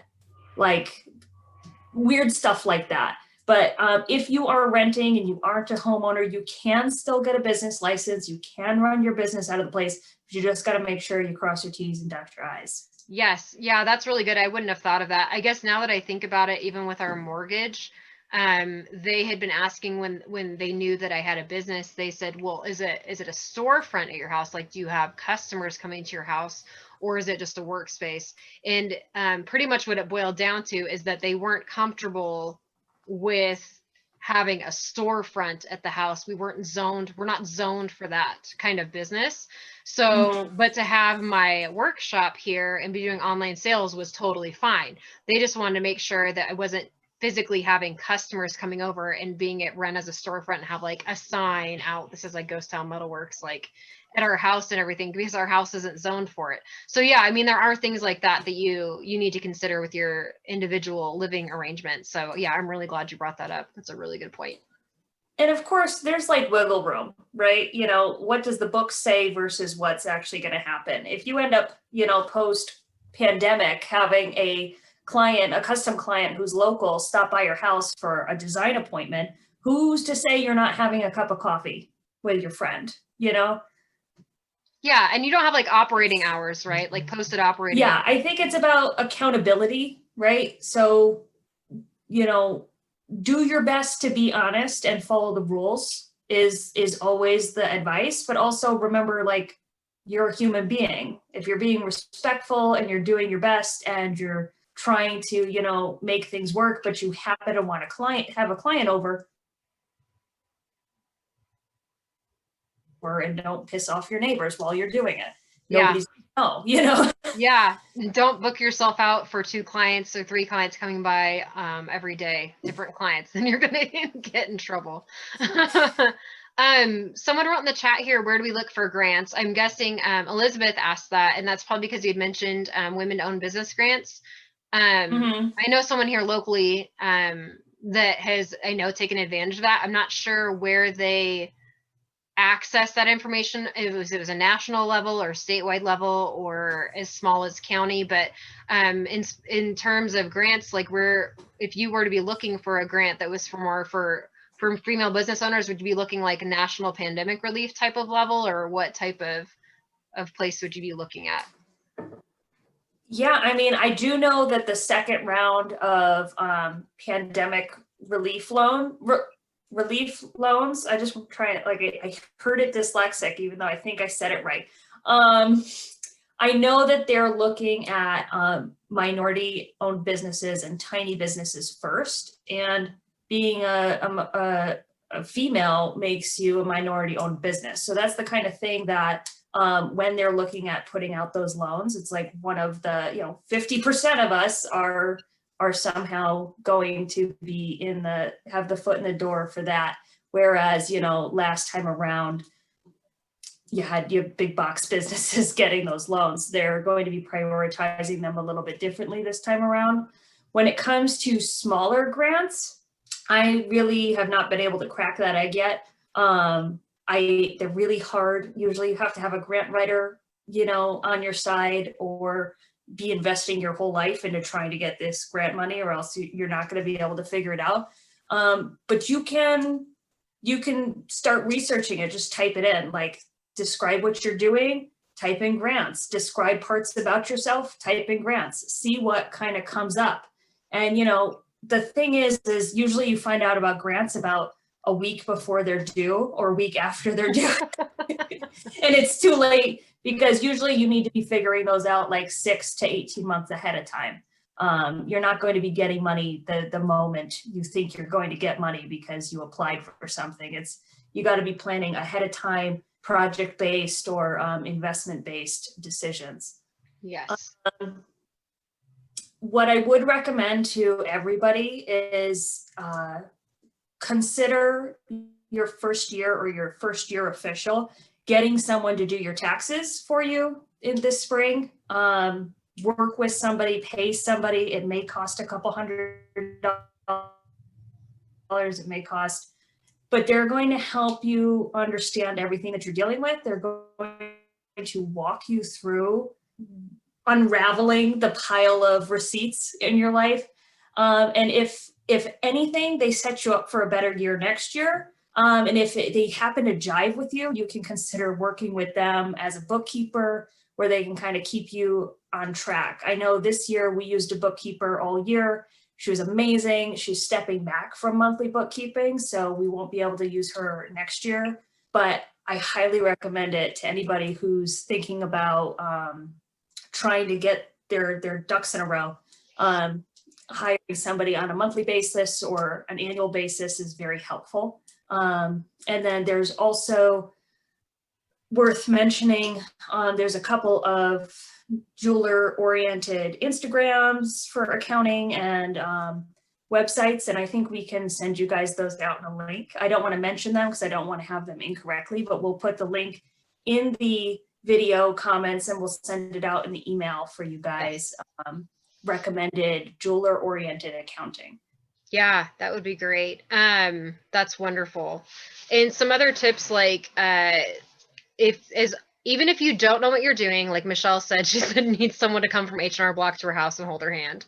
No, you need someone to come from H&R Block to watch your kids so that you can get your stuff together and get your paperwork together.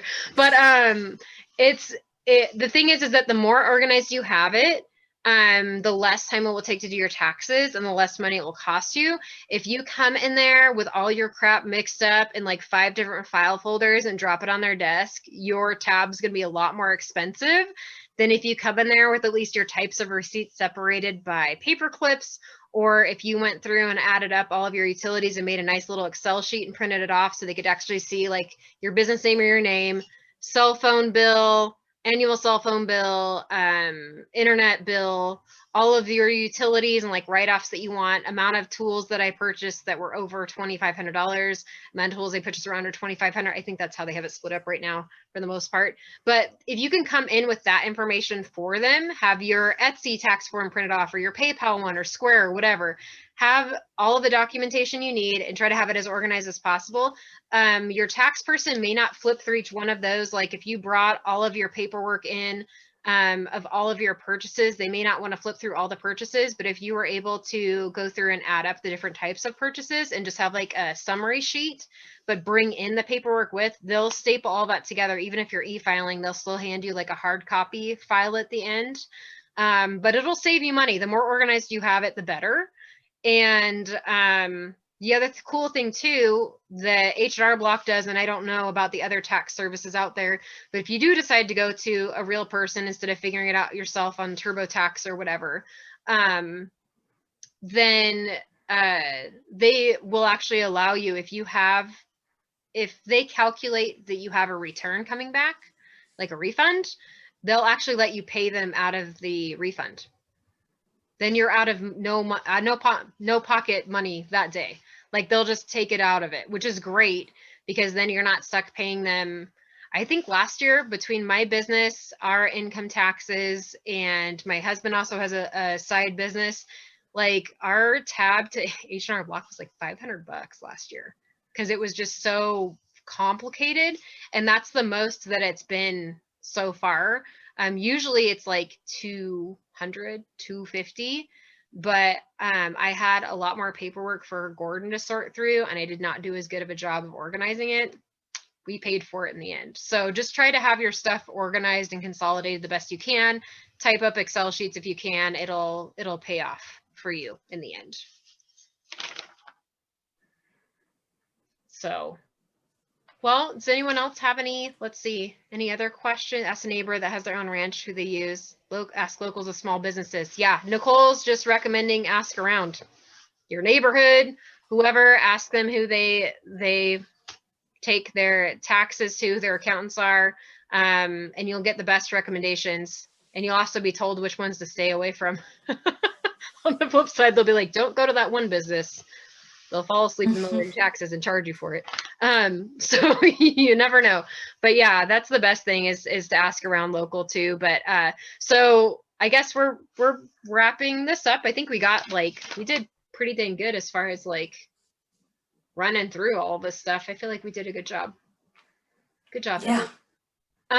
So we'll send out a link to everyone. Even if you were someone that thought like you might be seeing this later on YouTube and you were going to come to the Zoom and you missed it, pretty much if you're on our list, we'll be sending you the link to the YouTube video for review. And then we'll be sending you the links, like Emily said, for like jewelry specific accounting stuff. I'm going to attach that super simple spreadsheet as an Excel sheet so that you guys can edit it to your needs. But I wanted to say one little side note about custom work versus like retail inventory that I forgot to mention earlier. So this little nugget at the end, this is my best comparison for someone. If someone walks into a store and grabs a dress off of the rack and then brings this dress into your shop and wants you to make that exact same type of dress, but fit them exactly in their size, do you think they're going to cost the same amount of money? No. Yeah, no. First of all, you tell that client to go take that dress to the dressmaker and see if they could make it in their size. Right. Well, chances are, which depending on where they got it from, they might be having to get on a plane and go international. That's what I've done lately. I would love to find a dress shop that has like one at a time made pieces by a local dressmaker. I'd be all over that. But the fact is that when stuff's mass produced, or not mass produced, but just like same template, whatever, the cost is much lower. If you're going to ask for something to be tailored to your size in this particular material, all of this stuff, it's going to cost you. And I cannot tell you how many times there is going to be a client that's a custom client that is super easy to deal with. They let you have artistic freedom. Conversations are short and sweet. Those are like the dream clients. Then you have the ones that take 3 weeks to pick a stone out. Okay, and you have lots of phone conversations. The fact is that the more you have to talk to someone, the more time that you've invested in that custom.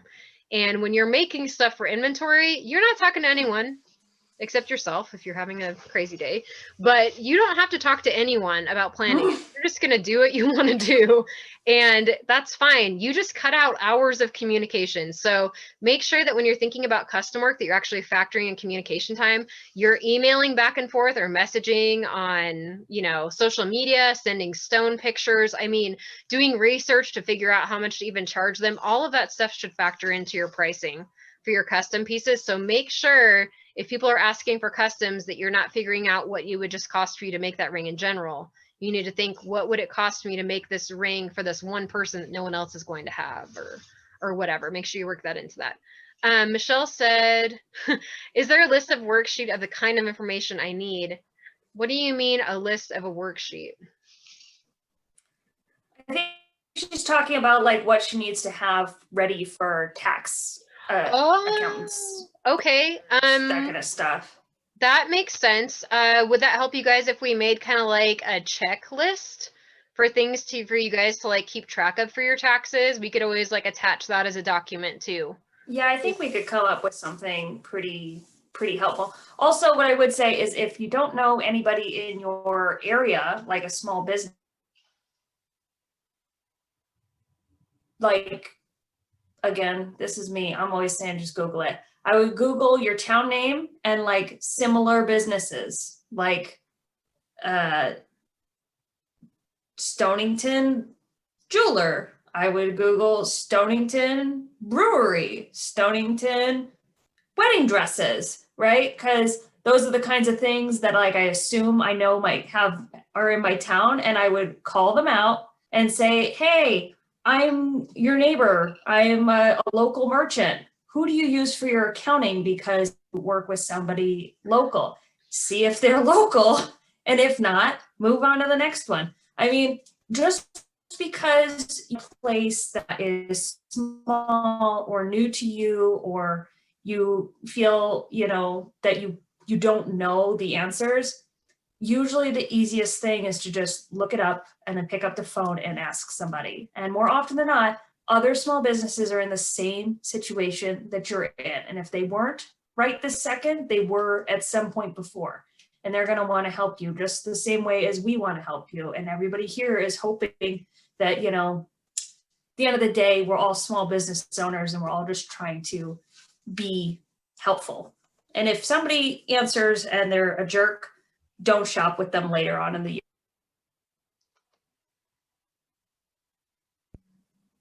Yeah, that's true. I was just gonna say that that even asking like your hairdresser or someone who they use, I mean, they would be a waitresses. Great example. Yeah, ask waitresses. Do you know any local businesses around here? I mean, not that we're really seeing a lot of waitresses, but you know, they're still out there working hard. Yeah, and they're great because they're, you know, and I just think of hairdressers in general because they're going to be, a lot of times they're working for themselves, so they'll end up having a good advice for you, for someone to go to. And they like talking, you know, that's why they have that job. They talk to you while they're cutting your hair. But okay, well, I hope everyone got something out of this, at least one thing, and then we'll consider it a nugget of success.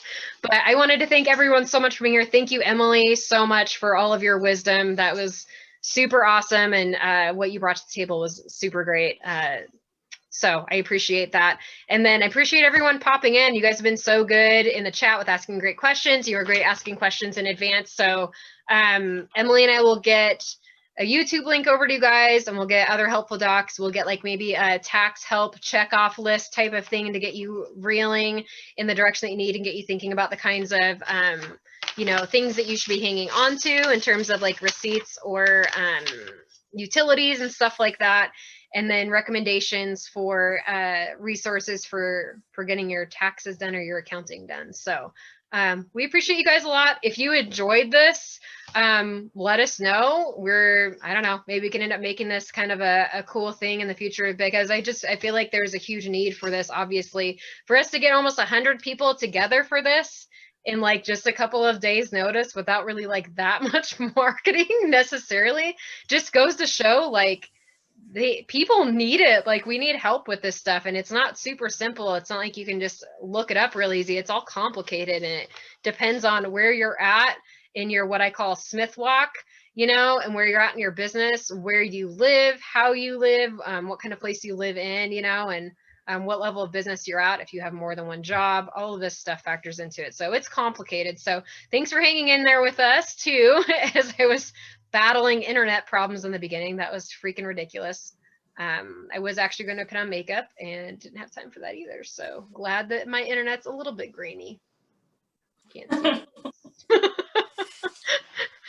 So anyway, well, thank you, Emily. I know it's late there. It's like 10:15. 10:15. Oh my gosh. Yeah. Hanging tight. I started teaching this morning at 9 a.m. So I'm ready for. Well, I had 3 cups of coffee, so I'm ready for bed. That's good. Go to sleep. Everyone go to sleep. Dream about business licensing and taxes and all those other wonderful sugar plums of small business. I don't want to dream about business taxes. Dream that you got the biggest refund you've ever had in your entire life. I love it. Well, we'll see you guys all soon. And yeah, thanks again for hanging with us. We appreciate you all. Thank you. Thanks, guys. Bye.